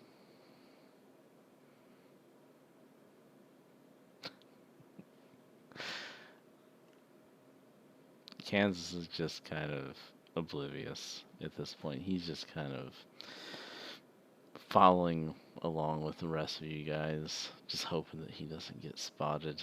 The last thing he wants is to be attacked.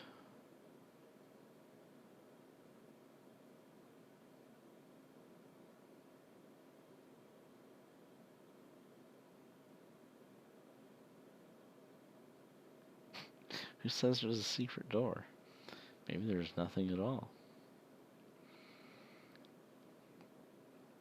You don't know anything in character.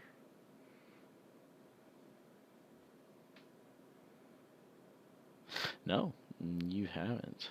Um, you just kind of walk down the alley during the day, and you notice that there was a door on the back corner of the building.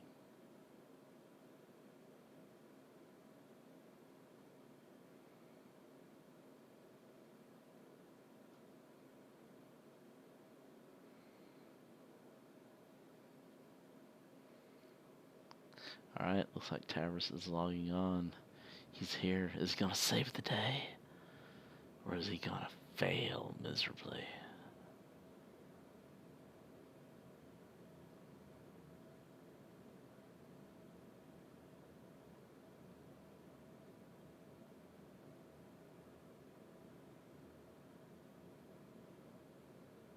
And like I said, I mean, there's various refuse laying around on the floor. Uh, there's a little bit of dust.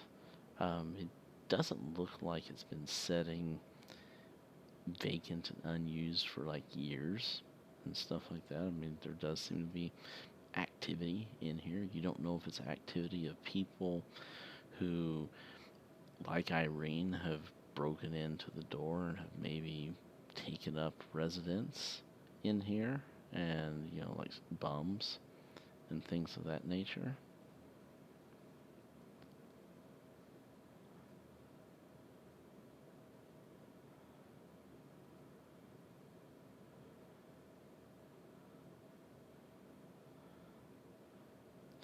Okay, Barney does see that there's signs of activity here. He sees uh, boot prints. Uh, in some areas, you can actually even see bare footprints.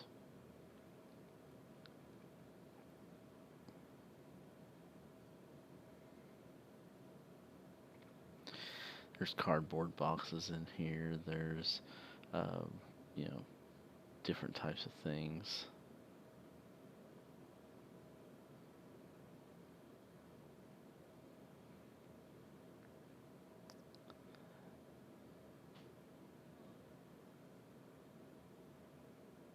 You don't see anything in here like any kind of shackles or chains or anything like that in here.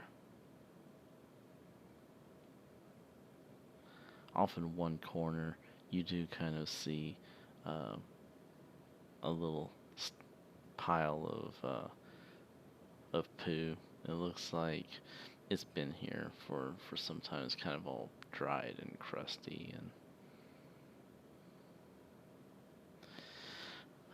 all right, Kansas.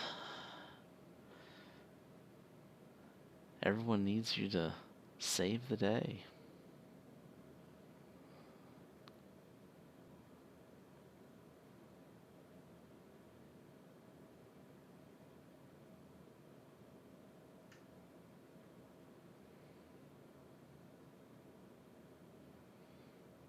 Are you really spending 6 luck?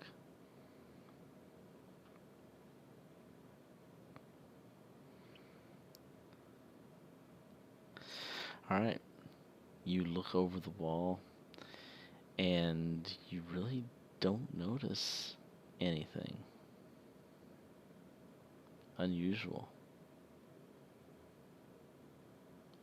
You do notice that there's signs of activity of people being in here. Um,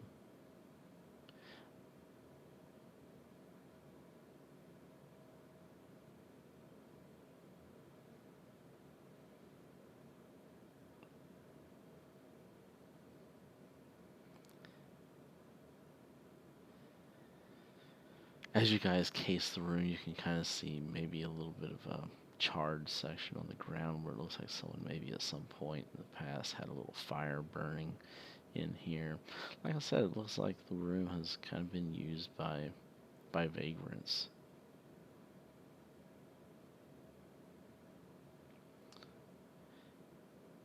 Now, Kansas, I want you to give me a tracking roll in addition to your spot hidden.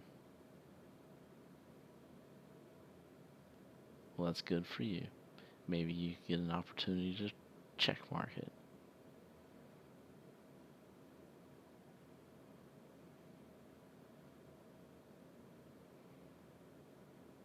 Yeah, survival.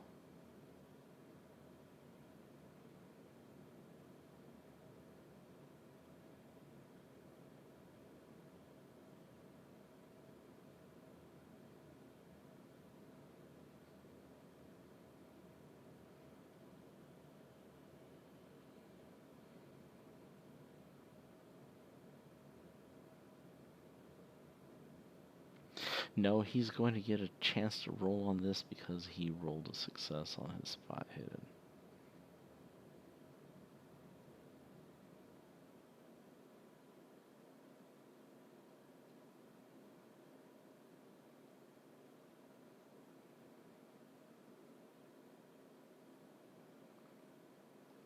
Let me see here what the skills are.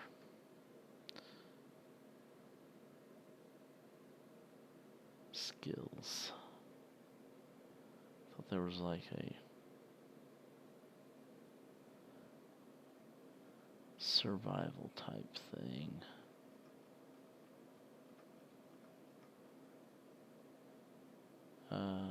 Yeah, there's a survival skill.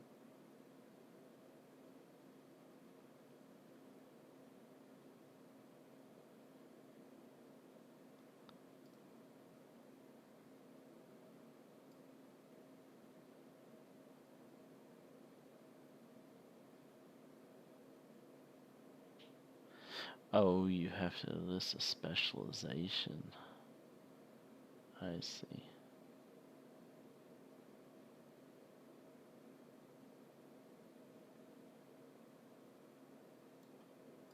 And there's track also.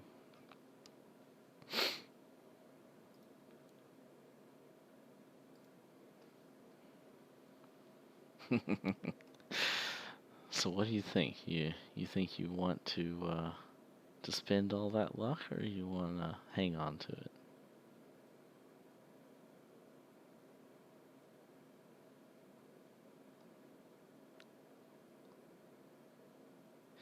Now remember, there's no guarantee that that's going to grant you anything. So you might want to hang on to it and just take it as a loss.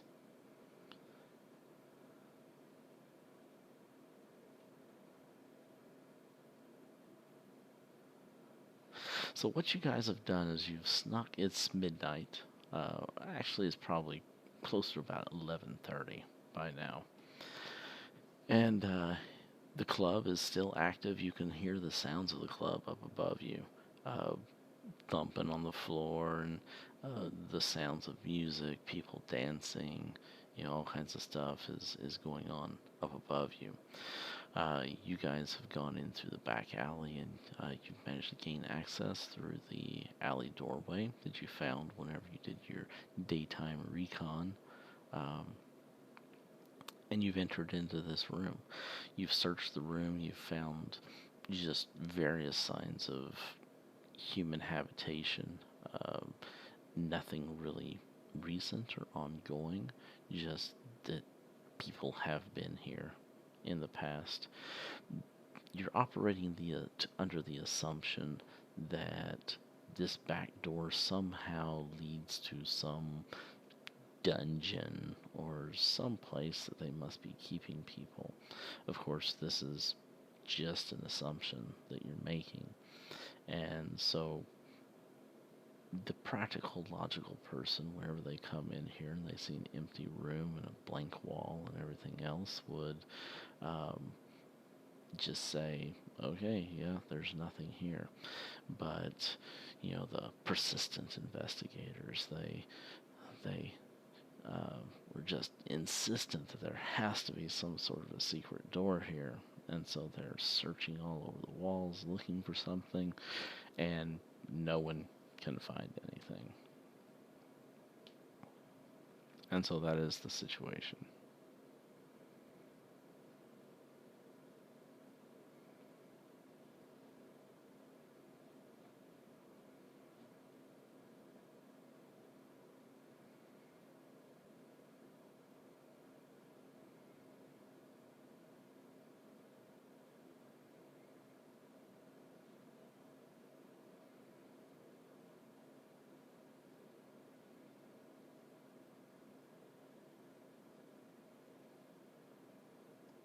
Outside the door that you came in, it's like a small alley.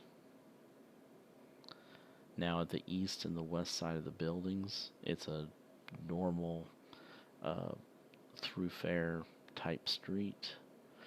No, it's big enough to where a truck could fit in there, but it would be kind of a tight fit for a truck. Definitely not enough room for anything to travel side by side.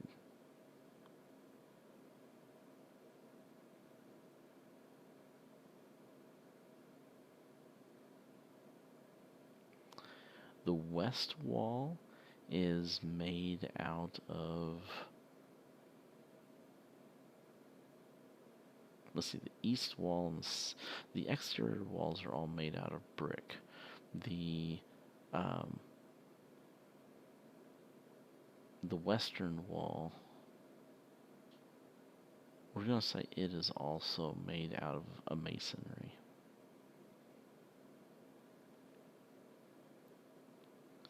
But it looks like there's some shelving kind of on the wall as well. Um, just kind of in various different places, not covering the entire wall or anything, but there's some shelving on it. It looks like maybe this place used to be used as a shop or something at some point in the past. Maybe stuff might have been stored in here, but nothing that's anything recent.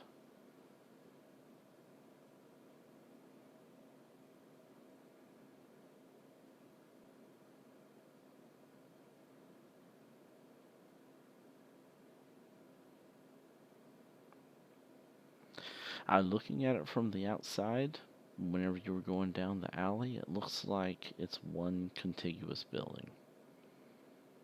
There's no gaps or spaces in between individual portions. The club encompasses the entire top floor, from what you can recall.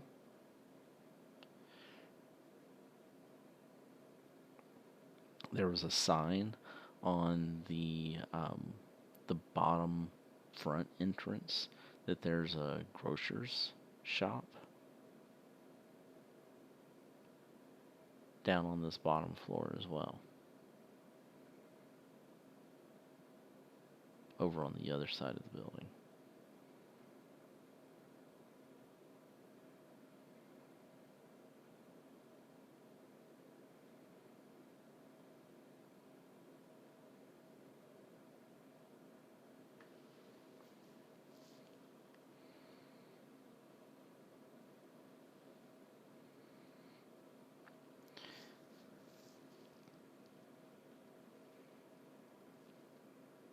I think it's funny how player minds work. I'm gonna keep rolling until I find something.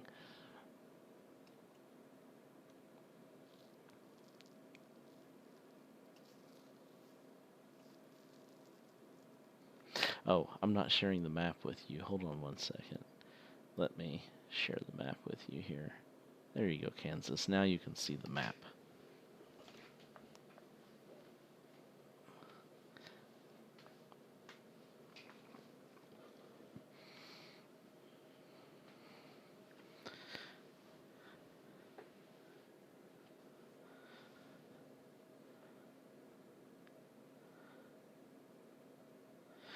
Just the one on the front side of the building. You'll see down on the southwestern side of the building, there's a little arrow pointing towards the door. That is the front door.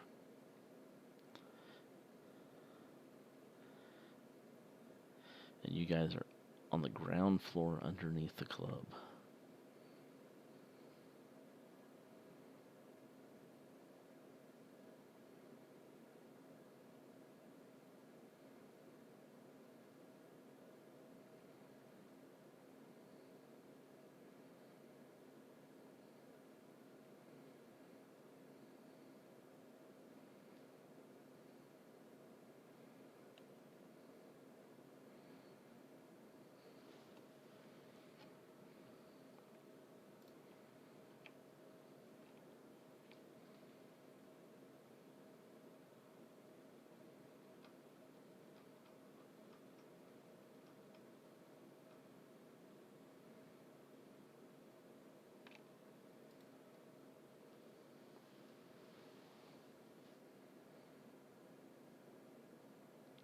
You don't know.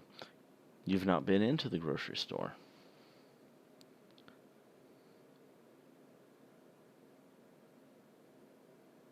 There's no windows. The windows are only on the upper floor.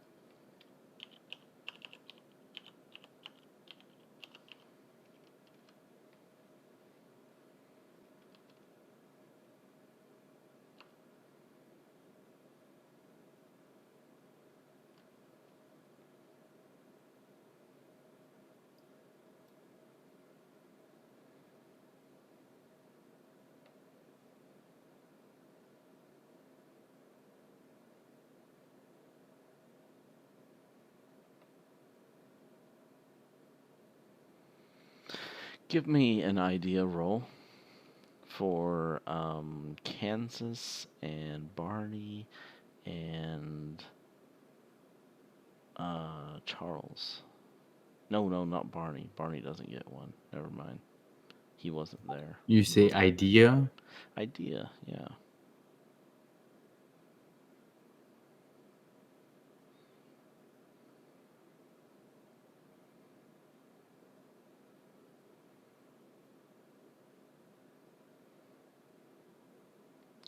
Okay, Charles, you remember whenever you went into the front entrance that there was a door. Uh, whenever you went into the front entrance, there was like a big foyer area, and there were some stairs going up, and there was also an elevator, and there was a door off to the side that had a symbol of like fruits and vegetables on the door. If you're looking for the grocery store, there's a door at the front lobby.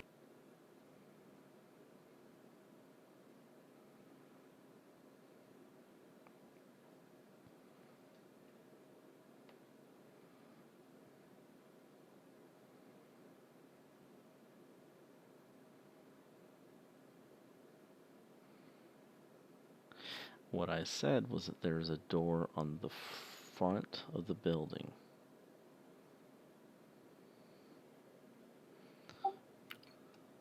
Gotcha. Yeah, go through the lobby, front of the building. That there were no other doors other than the one on the southwest corner on the main street,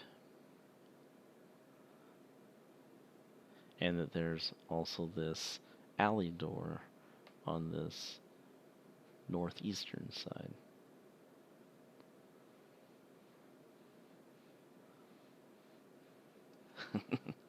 Well, you never went in there.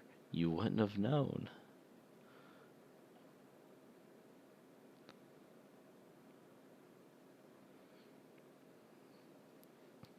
And I kept saying over and over again, there is a door on the front of the building. There's a door on the front of the building.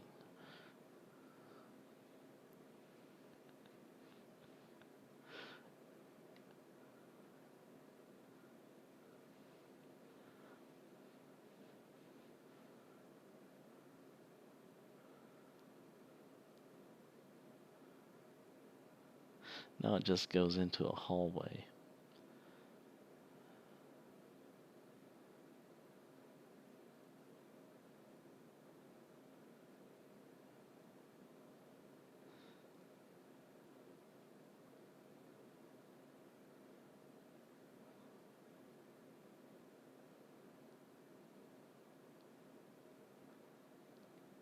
Yes, and then an elevator at the end of the hallway and stairs that go upstairs to the club.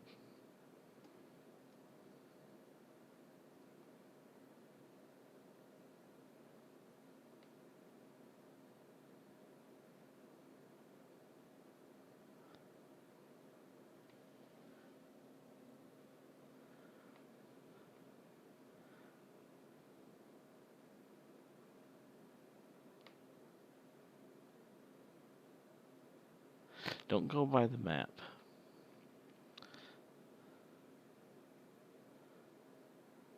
because there is a door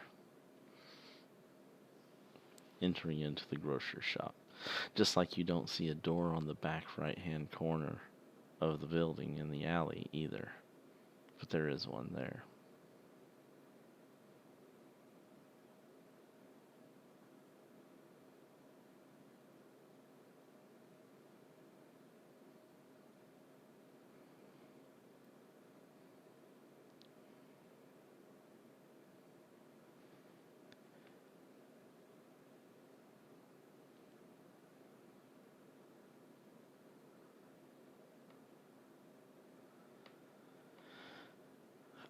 If you want to.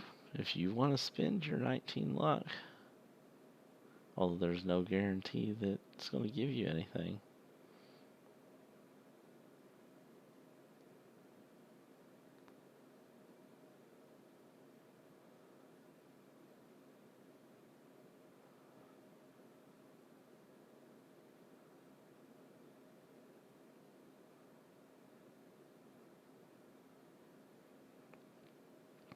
I remember we're still in business hours. So there are people lingering around that front door, people coming in and out of the club.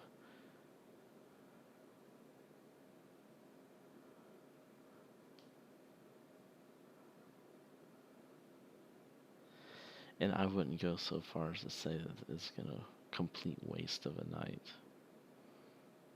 You're investigating. And you didn't do a really super thorough investigation whenever you were here earlier in the day. You just kind of walked down the alley, you noticed that you had a tail, and you tried to lose the tail. And it wasn't like you went through stuff with a fine-tooth comb and did close investigations or anything. You basically just kind of, I mean, you guys specifically told me just what do we see at a glance. And so I told you what you saw at a glance, which was a door on the front of the building and a door on the back of the building.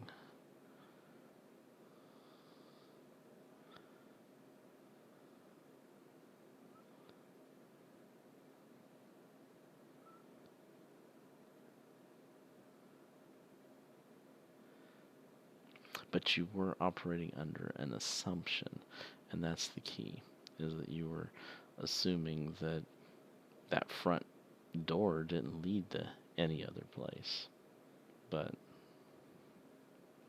except for to the club, which was not technically true. What's your question? You gotta remember, there's a bunch of scrolling text, and I'm trying to read everything that everyone types.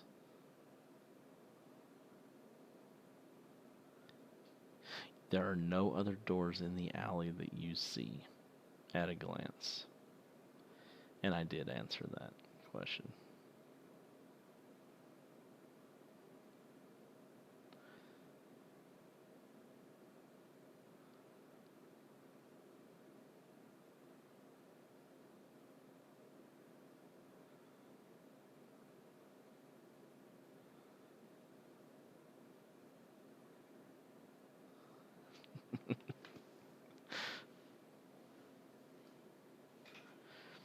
They walked down the alley, and they just kind of glanced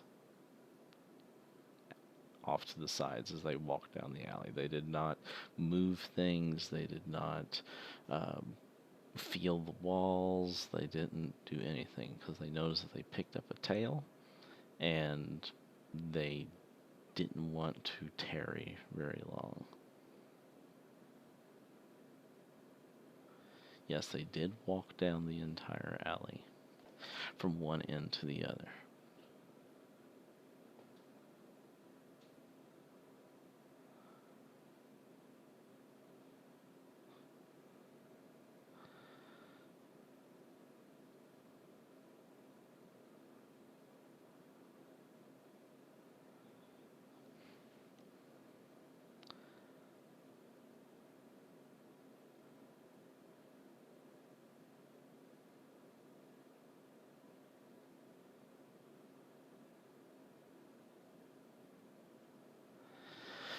Okay, Kansas is spending 19 luck. Burn your luck, you are out of it.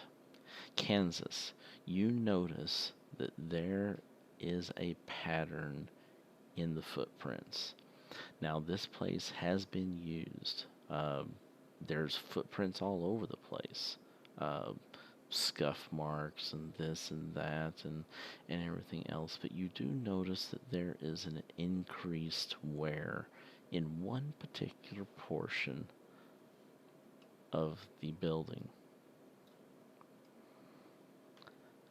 And it travels from the door to there.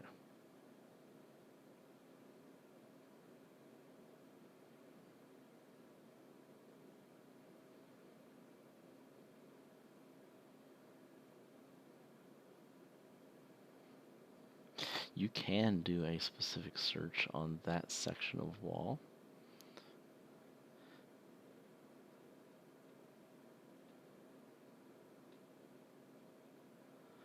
you can go over with a fine-tooth comb.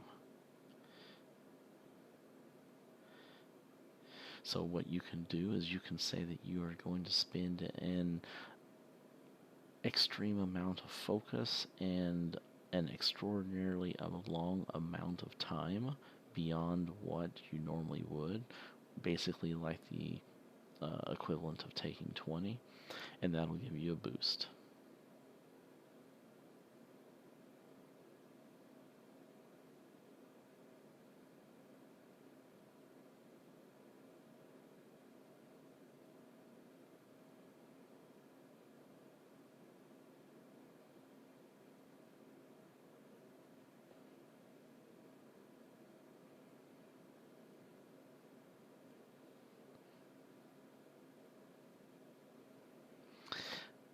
Okay.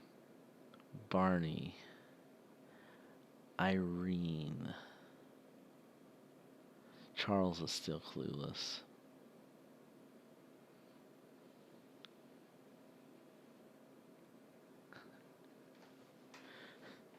Kansas. Now that you're kind of focused on a singular spot, you're all just going over it with every bit of detail.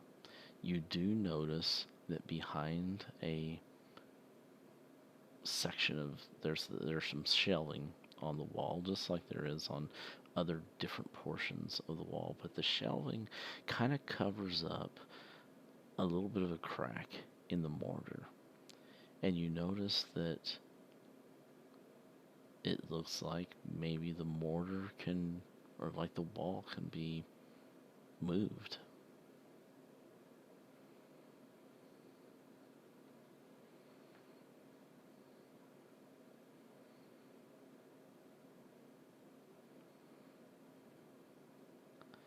It looks like it can be pulled. No, pushed.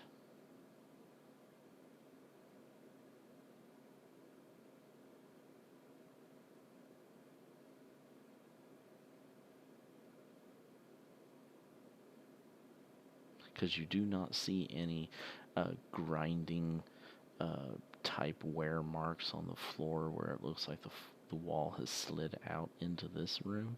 So you would assume that uh, it that means that it gets pushed in as opposed to pulled out.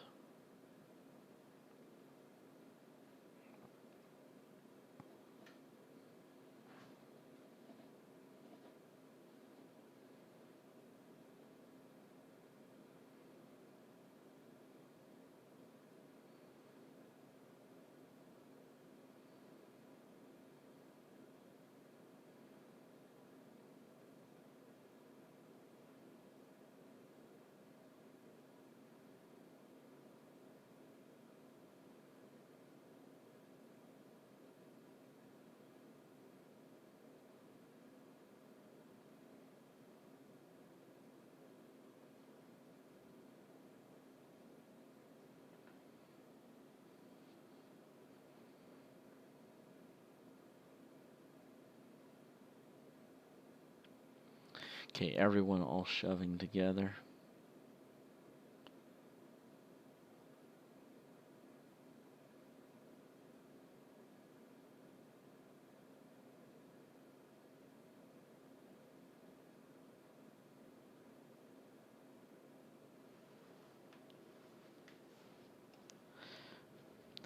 Okay, since you guys are teaming up, I'm not going to require a strength roll or anything to push this. You use teamwork, you gather up, and with your combined strengths, you push this door. It kind of doesn't seem like it's going to budge at first, but then once you break that initial friction, then it starts to kind of push back out of the way. There's a little bit of a grinding noise, but it looks like the wall itself is on some sort of a roller mechanism, and so once you get it started, it actually pushes back relatively easily. And it reveals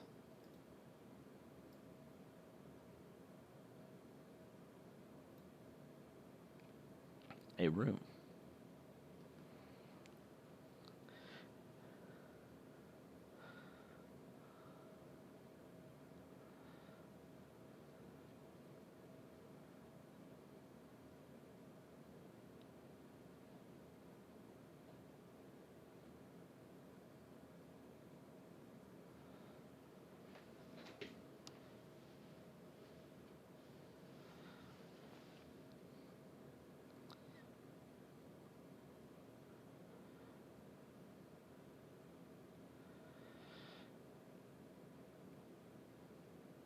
As you oh, it's dark.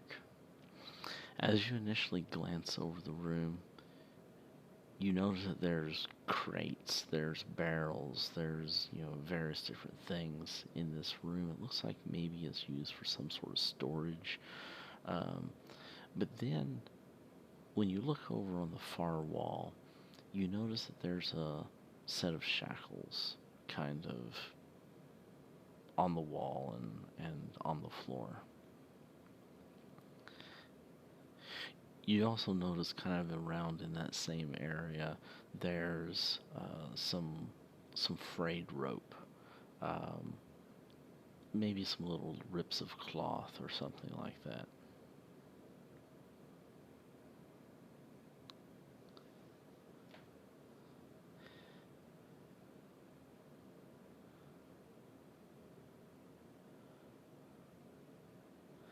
But there is no one in here. It is empty. You can, of course, still hear the noise of the club up above you.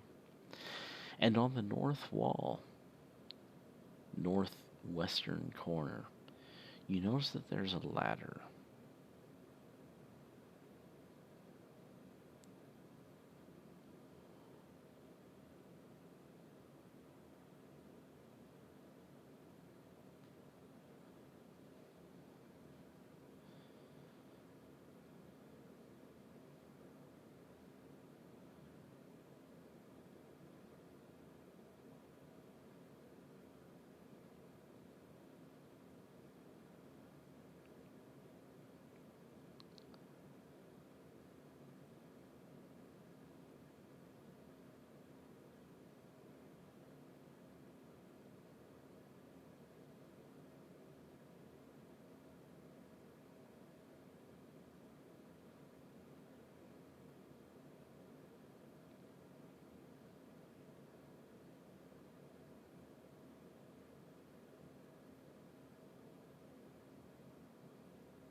Are you going to inspect any particular feature closer than just a general investigation?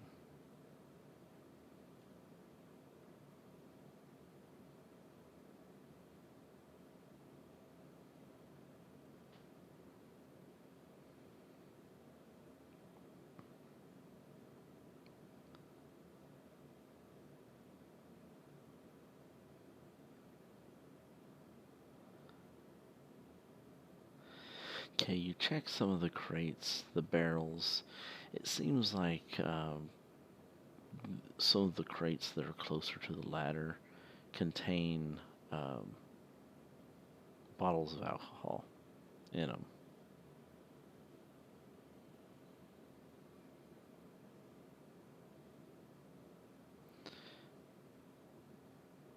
Maybe some dried goods. Um, things that you would typically find served, with as accompaniments to alcoholic drinks.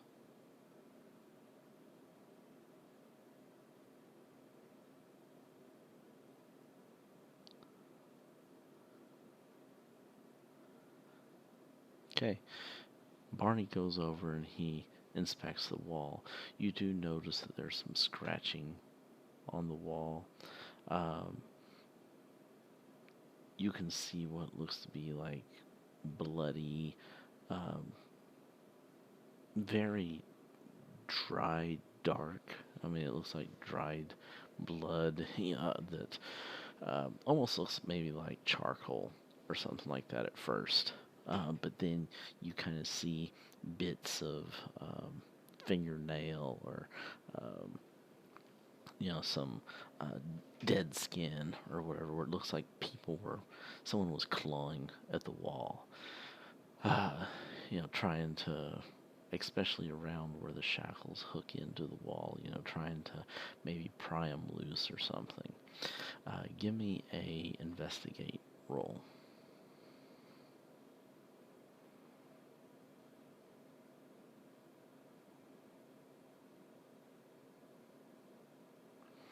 I'm pretty sure it's a skill. Let me pull up the skills again. Maybe it's not. Maybe I'm messing up my systems again. Nope, there's not an investigate. Never mind. Disregard. That's Traveler. Traveler has investigate. Let's do a um, survival.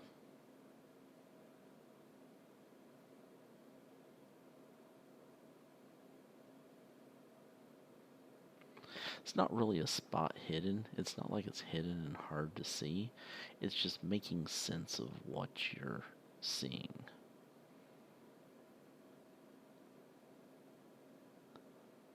Um, yeah, I'd maybe perhaps accept a first aid roll also.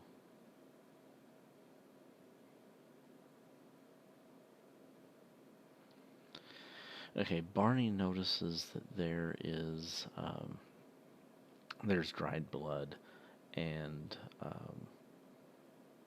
some areas like um, some tissue, some skin tissue, um, bits and pieces where it looks like the shackles were kind of rubbing at someone's wrist so much, or they were yanking at them, where it kind of peeled back the skin a little bit and probably caused a bit of a abrasion and some bleeding and everything. Now, based on your roll extreme success, I'm going to let you know that it looks like this blood is relatively fresh, but not super fresh. Um, Probably within the last day or two.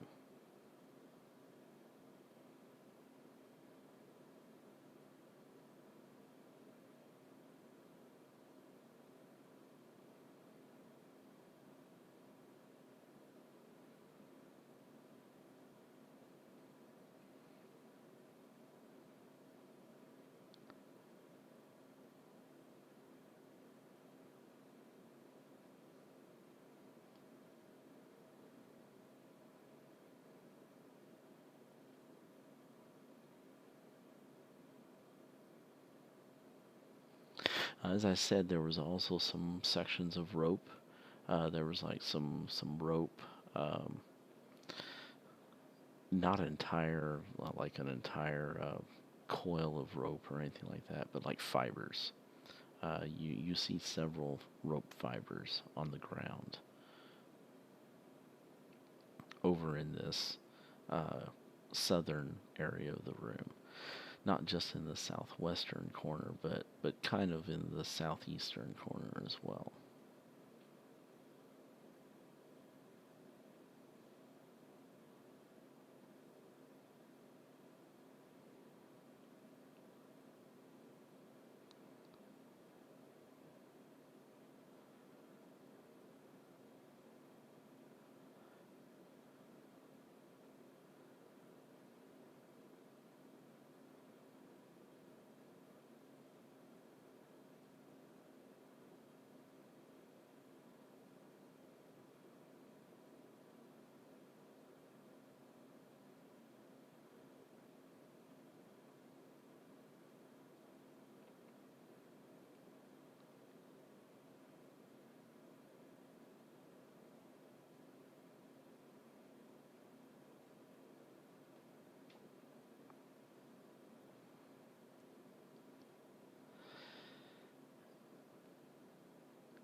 Is Barney the only one who's inspecting this area, or are other people inspecting it as well?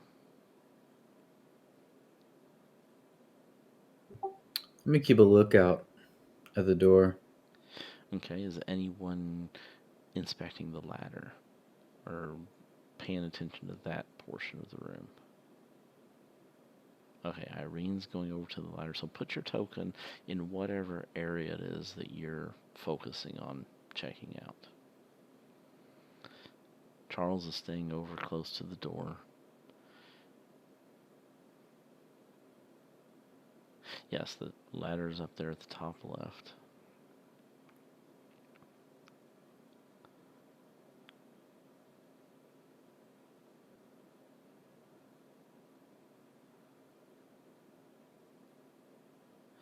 And Kansas said he was looking in crates and stuff.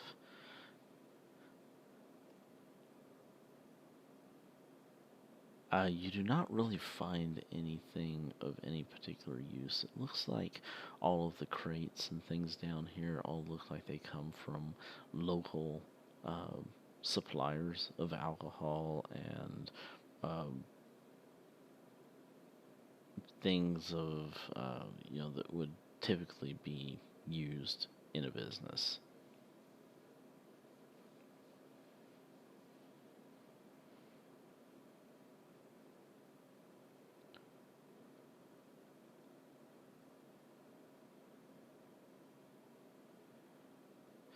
It's almost a sickening kind of notion that you get that this room was shared by the business, but also at the same time being used as a holding area for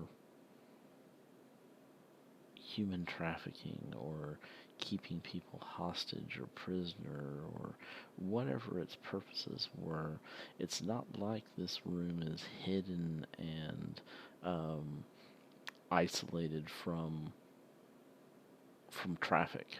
Um, Obviously, someone, whoever operates this business and stores supplies and everything down here, knows that this room was also used for other things because it's not like it's partitioned off.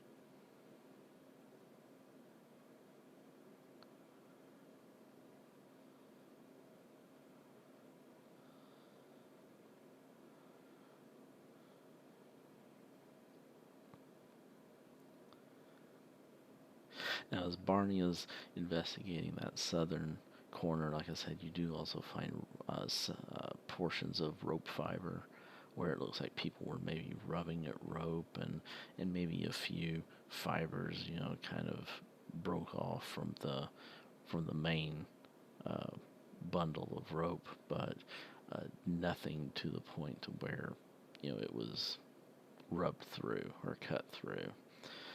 Um, Give me a spot hidden. Actually, you rolled a spot hidden earlier, didn't you?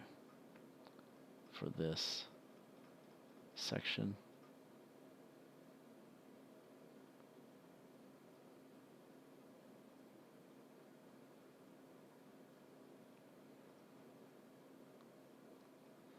I'm not seeing it.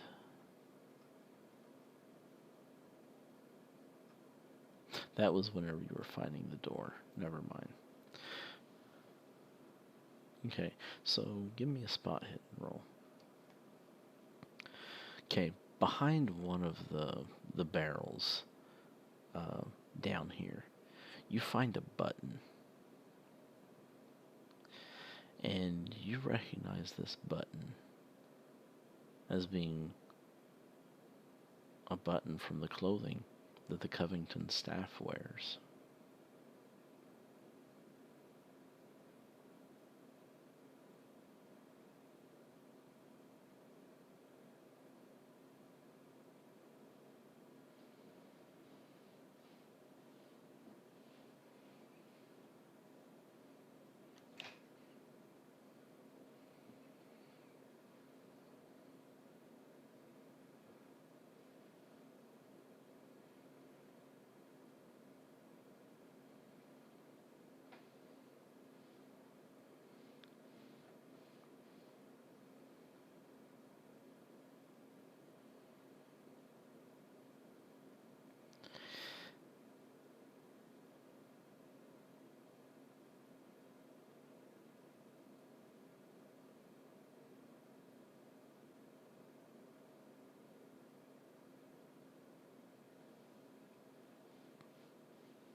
Irene, looking at the stairs, it looks like they get a fair amount of use. Um, the rungs are worn, um, and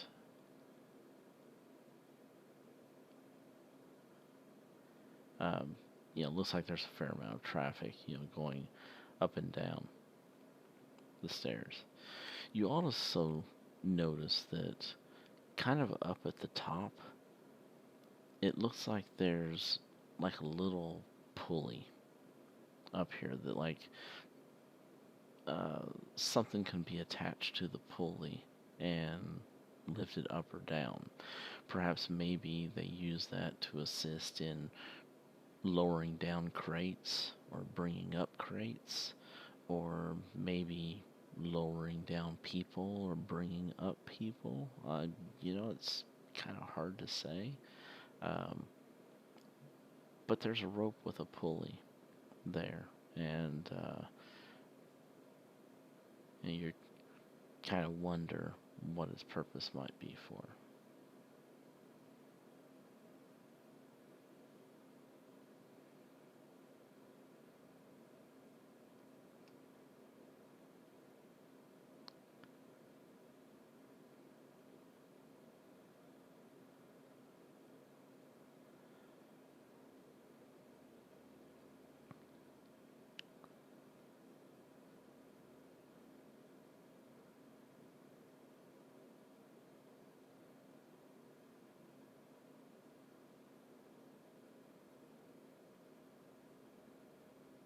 You also notice that there's a light over in this section of the room, kind of maybe like right above where Irene is standing, that would kind of illuminate this section around the stairwell, but not really much else of the room. And that's probably why you notice the vast majority of the crates and boxes and stuff are all kind of stacked kind of around the ladder.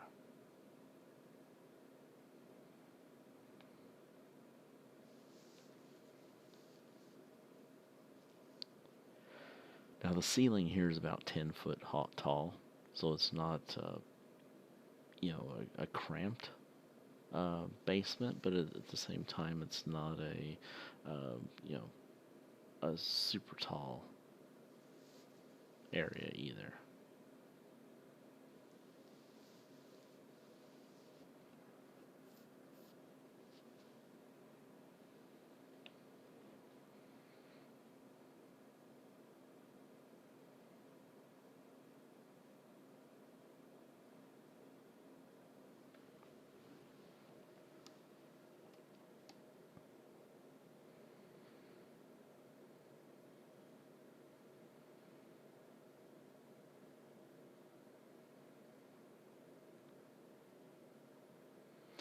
Okay, so you guys all going to set up an ambush? Is there anything else that you want to investigate, uh, inspect? Do you want to make any kind of preparations? Or are you just going to kind of go by off the cuff of your pants and just hide and wait to bum rush someone?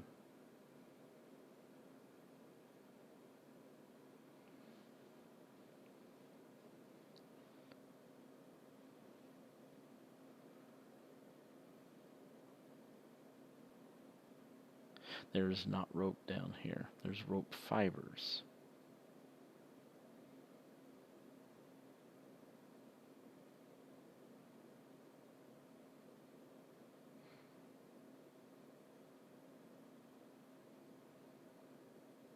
Yep, there are shackles.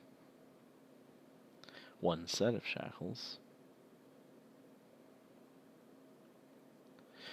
So, give me an idea roll from everyone.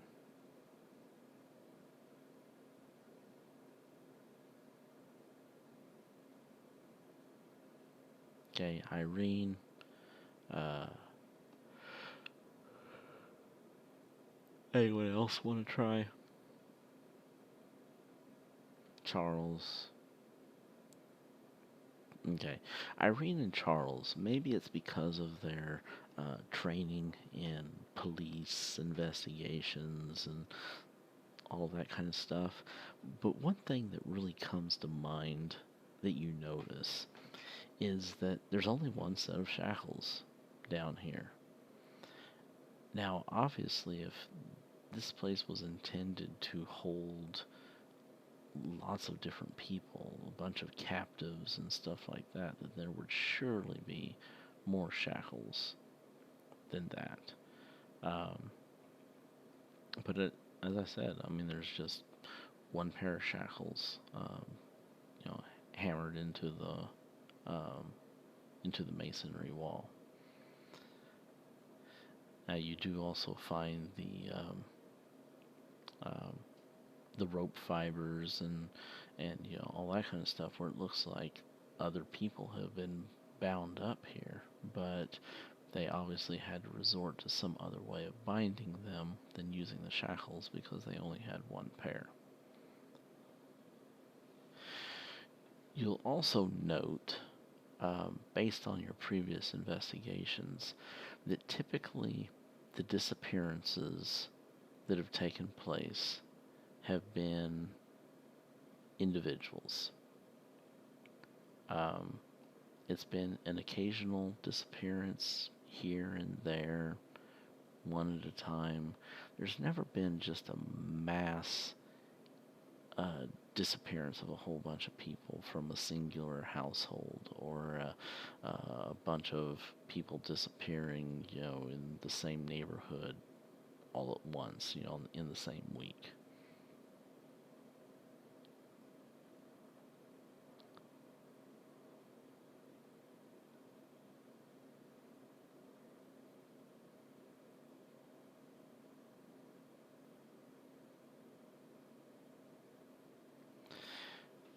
And so it begs you to question, what is the frequency that this place is used to hold um, people? You know, and so it could be that it's just a temporary holding area, or it could be that um, you know, no one has ever invested in making more permanent fixtures.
Okay, so tell me what your preparations are going to be. Are you just gonna hide in a shadow behind a crate in the dark, wait for someone to come down, turn the light on? What's your plan?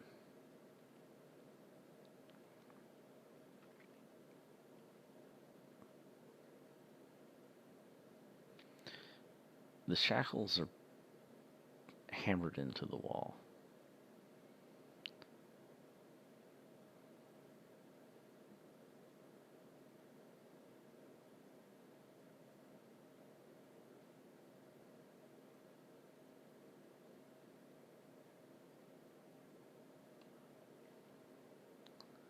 No, it looks like it goes through the same hole.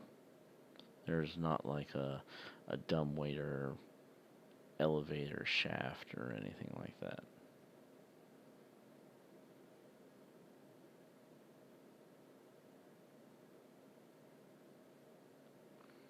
Okay, you can work on getting some more at a later date.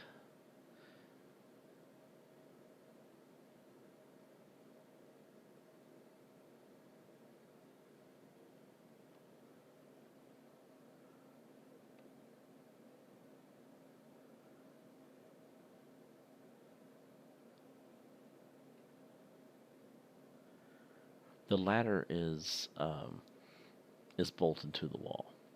It's like an access ladder. You know, it's not like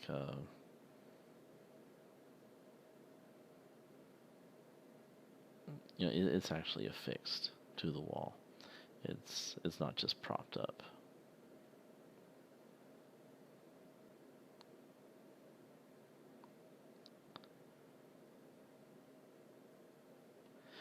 Okay, put your tokens wherever it is that you're hiding.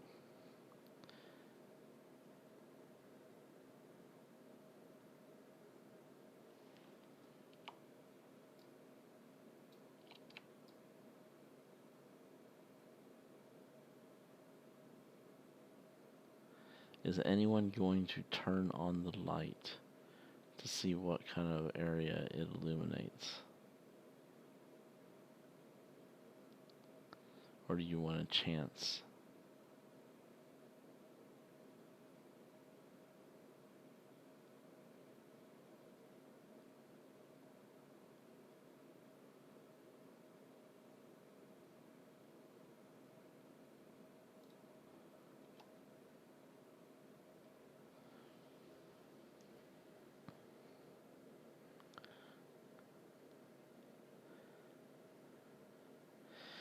Okay, that area within the circle is going to be bright light.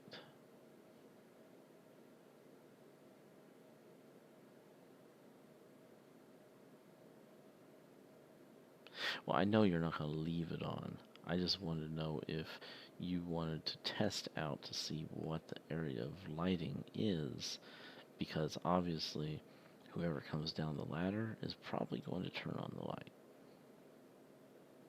so they can see. And you probably don't want to be inside that light.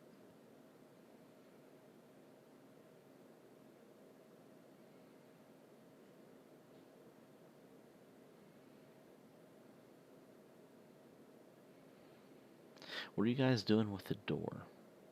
Are you leaving it pushed in? Or are you going to push it back into place?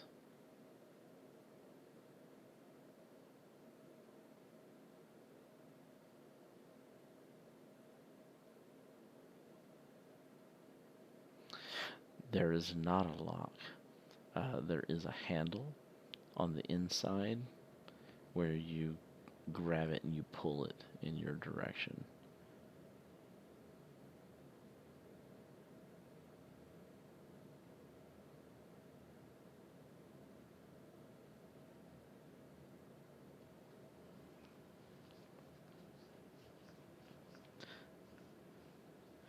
Okay, you push it back. We're going to say by the time you guys are done checking all this stuff, it is now close to around 11:15, because you've done a fair amount of searching. You took a extreme amount of time inspecting the wall to find the door. So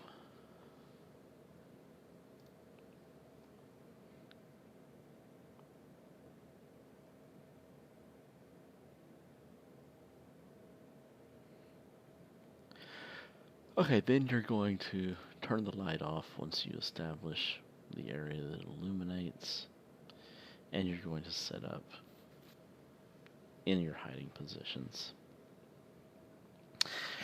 Everyone give me a luck roll.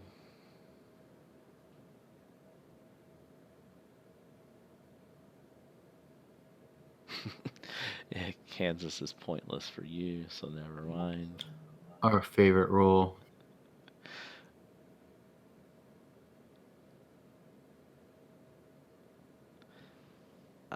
No, I did not see that. I did see the thing about pushing the box, but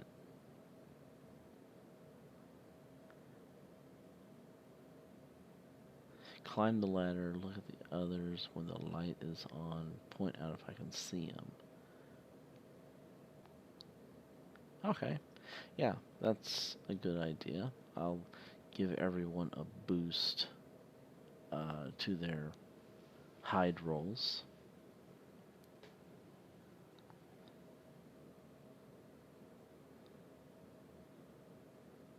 based on that insight.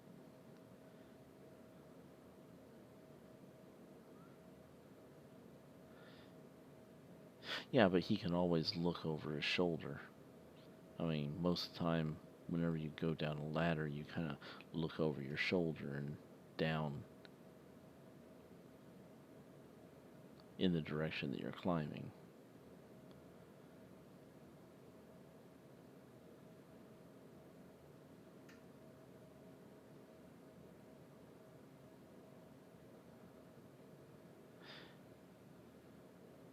Well, you know, they are a bunch of insane cultists, so I'm sure probably one or two of them have a little bit of paranoia.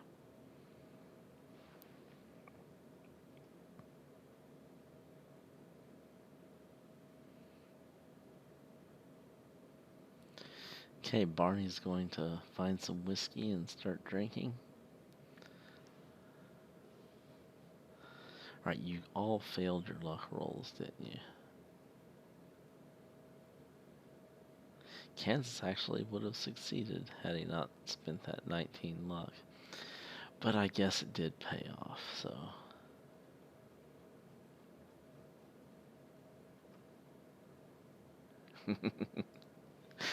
Well, you would have just had to have gone a different route. It wouldn't have meant the end of the investigation, it just would have meant having to find a different method.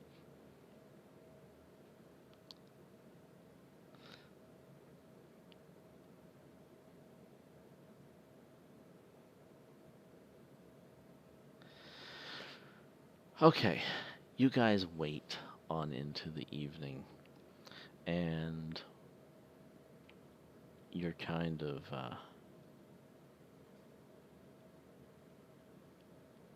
getting a little bit fatigued. You know, you've been up for a long time. It's late, but you also have that energy and that excitement and everything that anticipating the the pounce, the attack, that is going to come. So that kind of offsets your fatigue and boredom, that you suffer as you sit here waiting for about an hour. You can hear the noise of the club, continuing upstairs, and then eventually the music dies down. You can still hear footsteps, you can hear people moving around and everything else, and as you assume that people are probably leaving the club. Um, Noises of muffled talking and people shouting and laughing and cajoling and everything else. And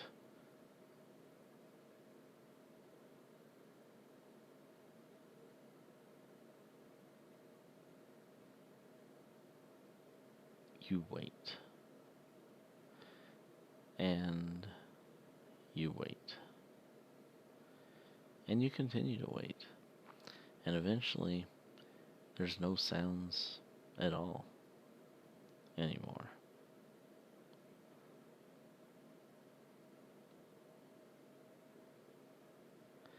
And you're thinking to yourselves, well, crap.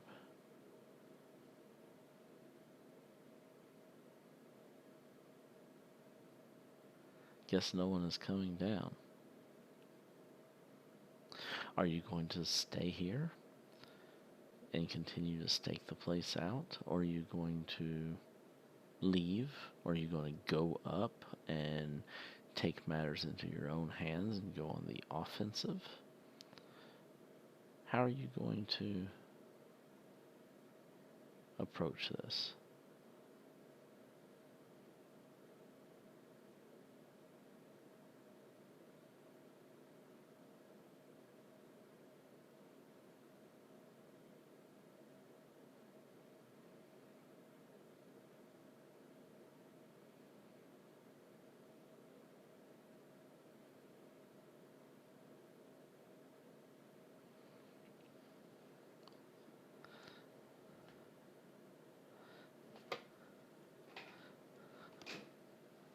So we're going to, I want to place several things here and wait until I finish them all.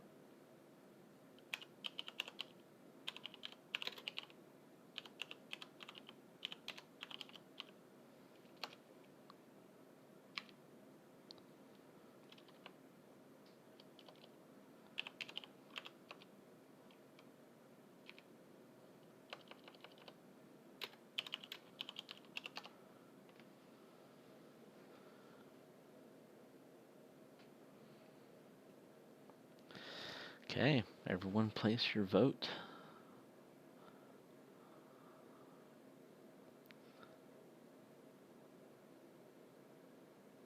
Alright, we have 3 out of 4 for a wait. So you continue to wait.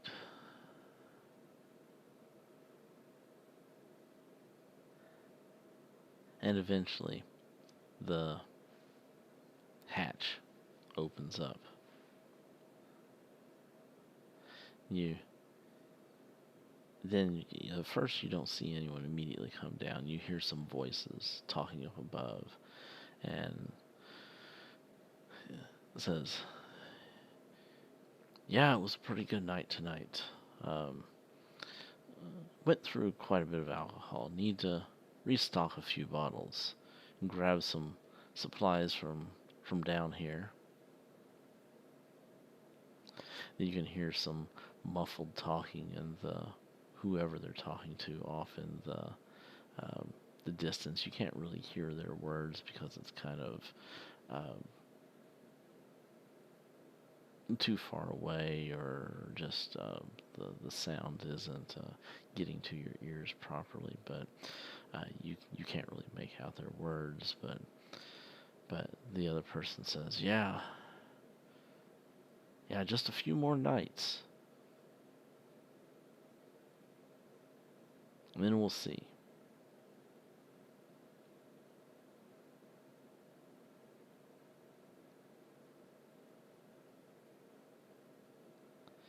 And then he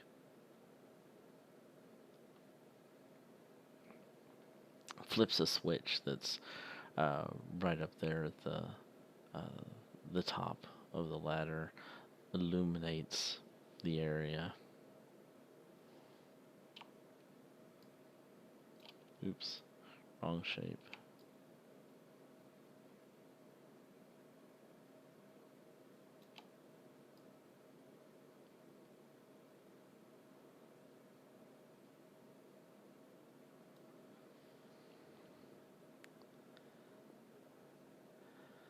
Now, I want for Kansas and Irene to give me some sneak rolls with a bonus due to Barney helping you out.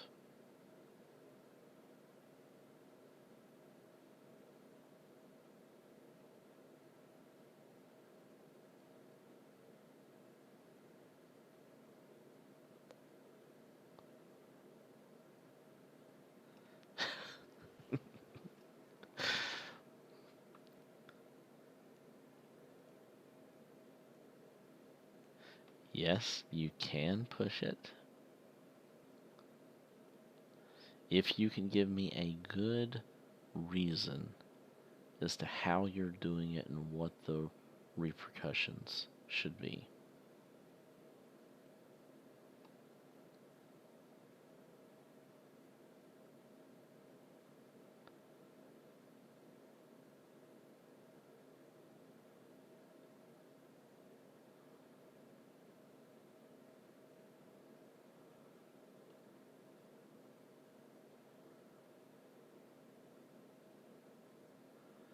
That's not her doing something, though. That's Charles acting outside of this event based on out of character knowledge.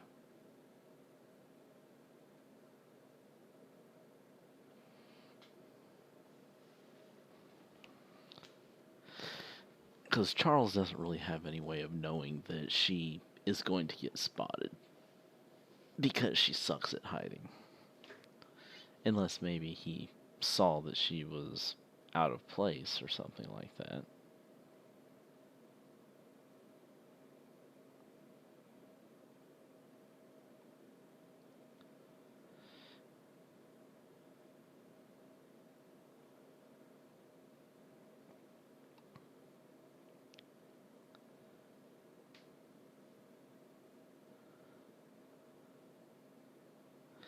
Charles and Barney, you guys both give me stealth rolls with 2 bonus dice.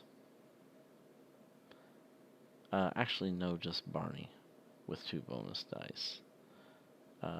Charles gets 2 also because he gets 1 automatically anyway.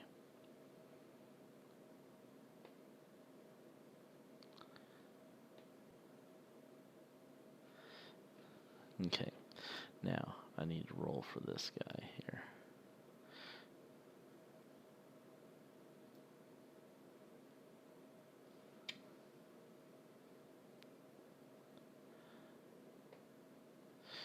Your extreme cannot help Irene. She is on her own here. And you can push it, but I did not see with everyone else's rolls and suggestions what push with the drawback that I fell asleep beyond the crate if I fail or something, since I was staying too low and not really alert exactly. No, because there should be a definitive penalty for you failing on your, because you did something to where you weren't being stealthy. So falling asleep behind the crate would just mean that you'd be even more stealthy because you're just laying down. So what I'm thinking of is that you did something. You were too anxious. You let the adrenaline get the better of you, and you kind of came up from behind the box, and you kind of preemptively kind of came jumping out at this guy ahead of time, and he sees you before you have a chance to get the jump on him. Maybe you knock over something, you make some sort of a noise. There's all kinds of things that would have made you have failed your stealth roll. Now the normal repercussions of you failing your stealth roll is that you're not going to get a sneak attack on him. He's going to know you're there before you get to sneak attack him. If you want to push it, then the repercussion of you doing that would be something like you trip and you fall and you put yourself into a precarious circumstance or something of that nature.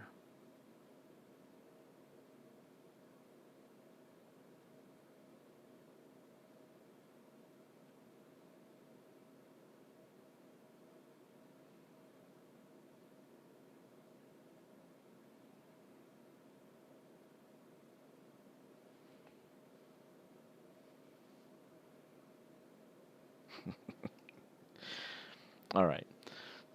So let me get the dude here.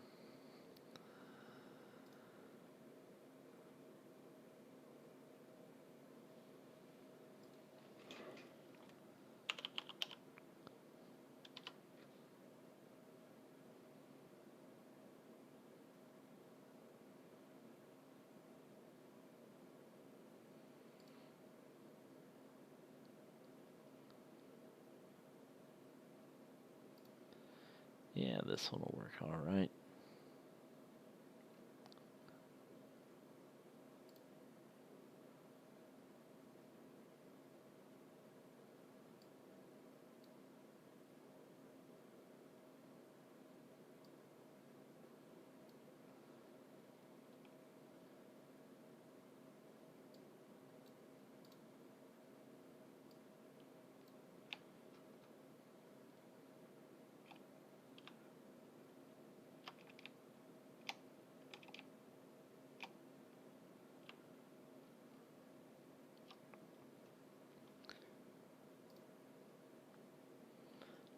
Okay.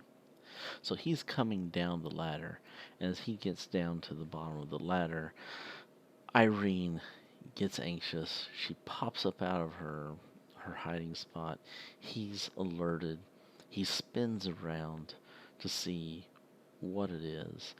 And as she sees that she's been spotted, she kind of uh, stumbles, recoils. She falls in amongst the boxes, and she gets tangled up, and she's in a vulnerable position. She is prone, she is vulnerable, and uh, she's not going to be able to defend herself if he wants to come in and do something to her.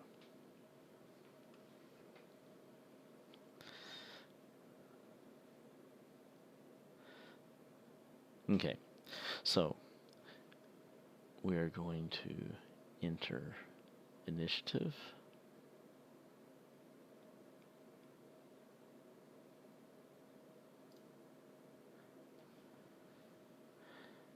Charles, you have managed to stay hidden. Are you going? Okay, two of them or just one of them? Just one guy. All right, I'm going to level my pistol. And does he have any weapons that I can see?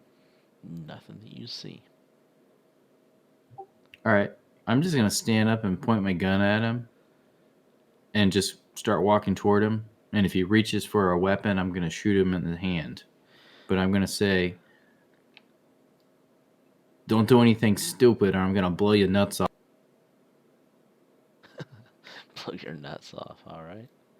Let me Yeah, get I'm the pointing at his crotch. let me get the light back out here again. I accidentally erased it. Okay, so you move forward into the light, pointing your gun at him and telling him to freeze. Don't do anything stupid. Or I'm gonna blow your nuts off. Okay, Pointing at his crotch. pointing at his crotch. All right, that is going to be a called shot. This game does not technically have called shots, I don't believe, but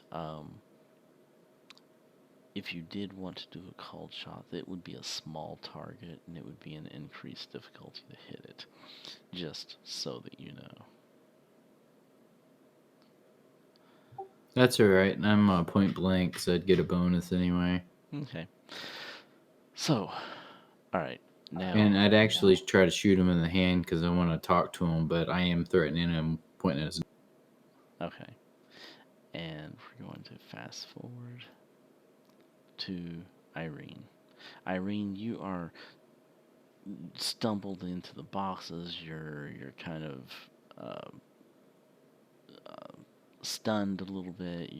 You kind of don't know what just happened. You know, you 1 minute you're like getting ready to jump out and trample this guy, and the next minute um, you're like you banged your head on the side of the box as you tripped over it, and you're kind of seeing stars. Kind of probably complicated your existing injury that you already have. Barney.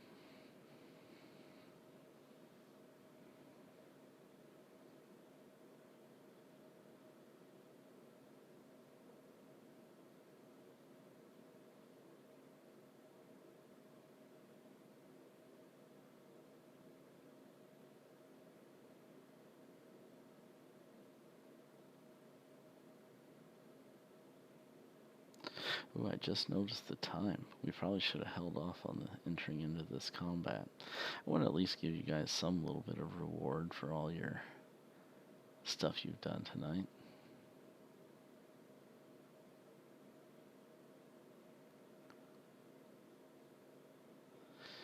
So let's try and hurry up and get through this if we can. True enough. If he cooperates, it won't become a combat. Depends on how intimidating you guys are.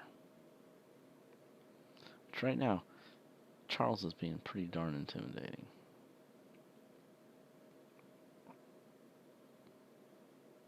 Did you want me to roll intimidation? No, no, you don't have to roll.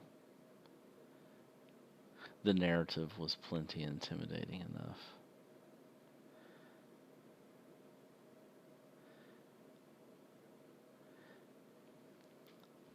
It kind of all depends on what everyone else is going to do, though. What did you say the other night that was so funny? I don't know. I remember saying something that you were, oh, suck my balls or something. Yeah. So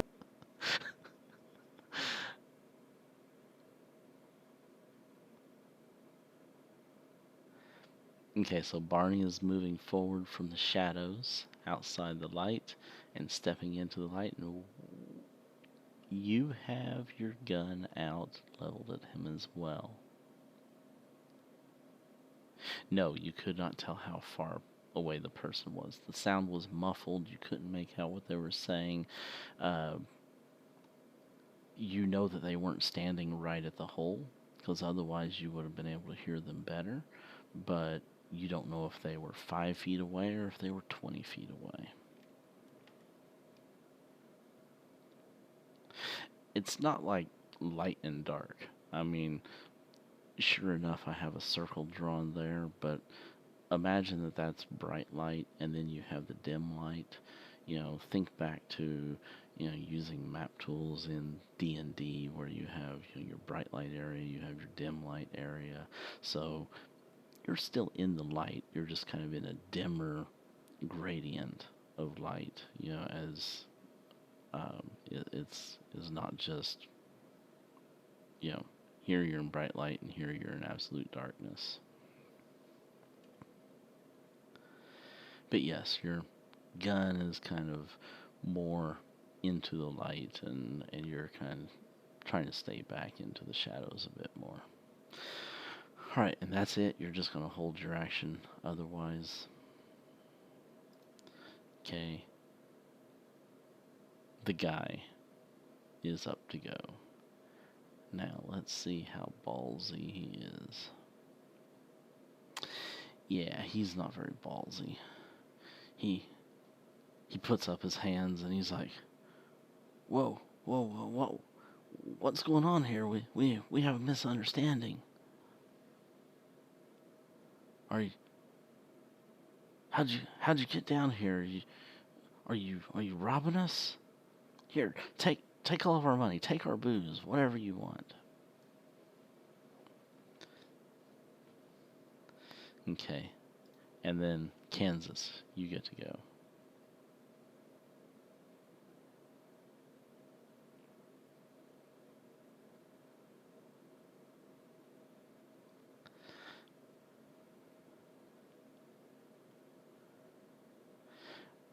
Are you guys yelling out these commands? Or are you just talking in a low and sinister kind of a voice?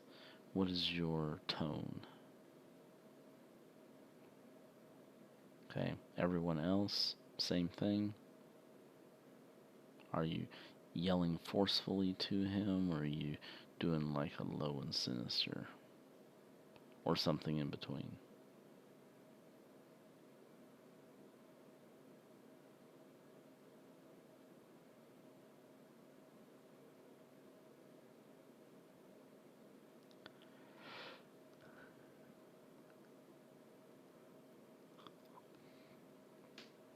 All right, we're going to exit out of initiative at this point if you guys aren't going to attack him.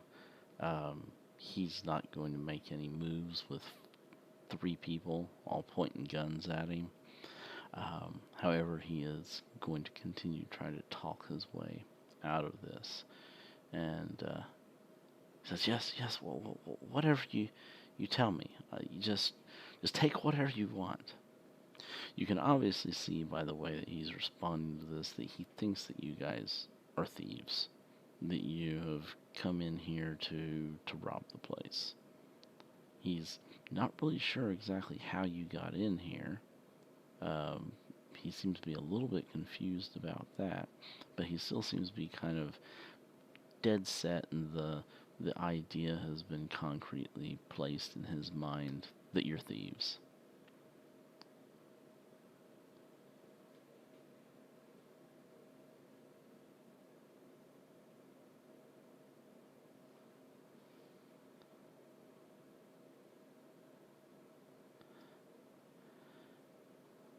I I don't have any money on me, but there's money upstairs. I can show you where it is.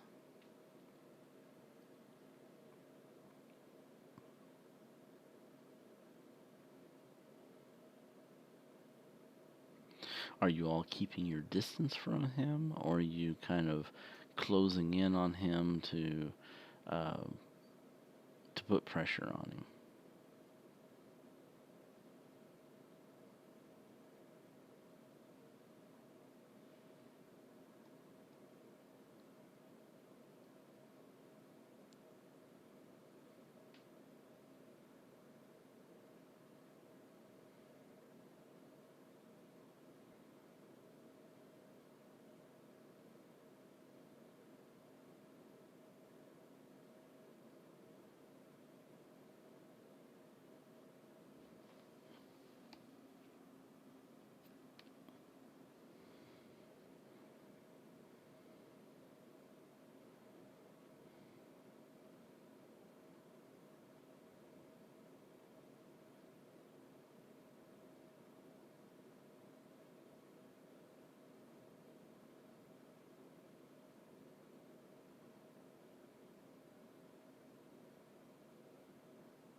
Yep, he's where he is.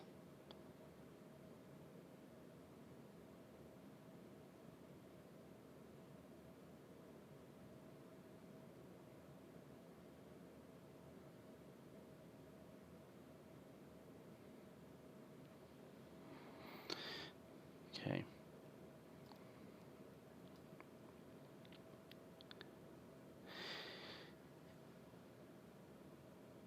He starts to comply with what you're doing, but then he yells out, "John, we're being robbed! Get help!"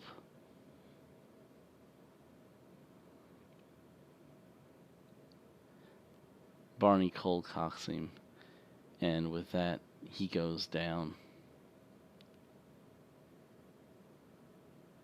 Lights go black, and you guys have free reign to tie him up or do whatever it is that you want to with him. And with that, we will end session, and we will resume next time with you guys having this guy in your custody.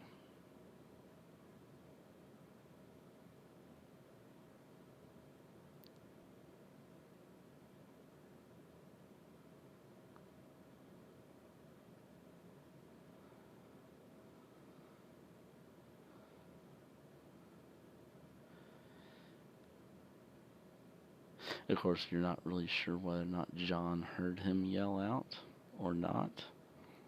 You'll have to wait until next time to find out. Did Jacob's calls for help find hearing ears? Or was his plea pointless? Next week on Murder Hobos. That's right, next week. Tune into the same murdering channel, the same murdering night as the murder hobos have their way.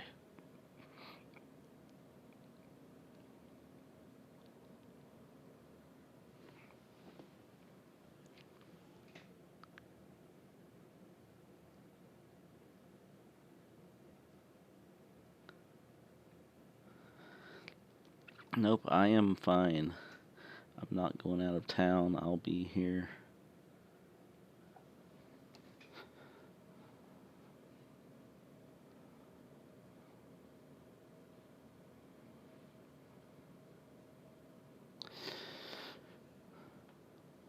So his reasoning on this was that he knew that if he was going to have any chance of getting help, if you guys kept pushing him away from the thing, he would never be able to call for help, and you could basically do anything to him. And so there was a sense of helplessness that came upon him, where he knew that, okay, if I'm going to have any chance at all here, then I'm going to have to yell for help. And he was basically taking a chance that you wouldn't shoot him in the nuts, or you wouldn't whatever, and that it was all just a big bluff, and that he might be able to get a call out for help.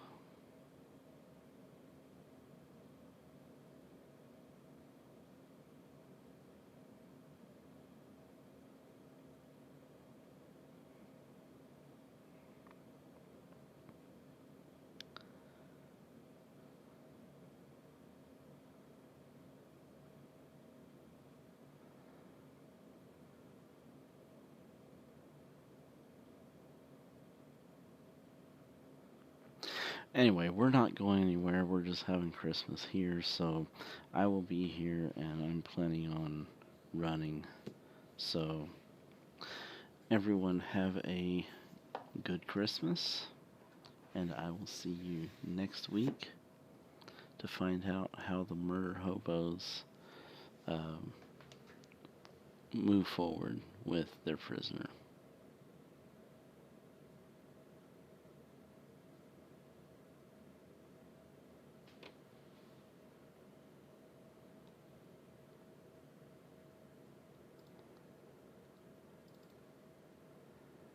Yeah, I guess Christmas is still 2 weeks away, isn't it? I was ahead of myself. So next week is just a regular week, but then the week after that will be Christmas week.